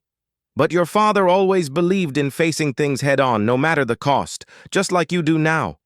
Emily looked at the small framed photograph nestled among the flowers. Her father in his younger days, smiling broadly with his arm wrapped around a laughing Karen. She'd seen this picture 100 times in family albums, but now she noticed Max in the background, watching over them protectively even then, a silent guardian. "I used to feel so alone standing here," Emily admitted, her voice barely above a whisper against the breeze. "Like there was this huge missing part of Dad I'd never get to know or understand." She turned to look at Max, seeing the same resilient strength in his eyes that she'd come to rely on like an anchor. "But you've helped me understand him better than any old story Aunt Karen could have told. Through your actions, your presence." Karen wiped away a tear tracing down her cheek. "Your father always said family was about more than just blood ties. It was about who stands beside you unwaveringly when times get tough, who fights for you." She glanced at Max, years of unspoken gratitude and forgiveness passing between them in that look. He was right. "We've proven that." The morning light grew stronger, warming their shoulders and casting a soft glow over the scene. Emily thought about all the times she'd felt incomplete, yearning for answers about her past that seemed forever out of reach. Now, standing firmly between her aunt and uncle, she understood that those answers had been there all along, protecting her in their own flawed ways. "All these years," Emily said, gazing at the headstone, "I thought knowing about Dad's life in the racing gang would somehow make me feel closer to him, fill the void." She paused, feeling the reassuring strength of Max's presence beside her. But it wasn't about the past details at all. It was about understanding the love that survived it, that endured. Karen stepped closer to her niece, wrapping a comforting arm around her waist. "Your father's greatest gift to us wasn't the stories or the memories we cherish. It was the family he left behind to watch over you, to love you fiercely." Max placed his hand steadily on Emily's shoulder, his touch reassuring and paternal. The three of them stood there united, bound by loss but immeasurably strengthened by love, as the morning sun painted the cemetery in warm shades of gold, a promise of new beginnings. Emily looked up at her uncle, then at her aunt, seeing them both clearly for who they were. Not perfect guardians, but devoted family who had sacrificed everything imaginable to keep her safe and whole. The truth of their past no longer felt like a heavy burden to bear alone, but a shared testament to their enduring love. Taking a deep, cleansing breath, Emily turned from the grave and opened her arms wide to embrace them both tightly. In that heartfelt moment, surrounded by the two people who had moved heaven and earth to protect her through the years, she felt truly complete for the first time.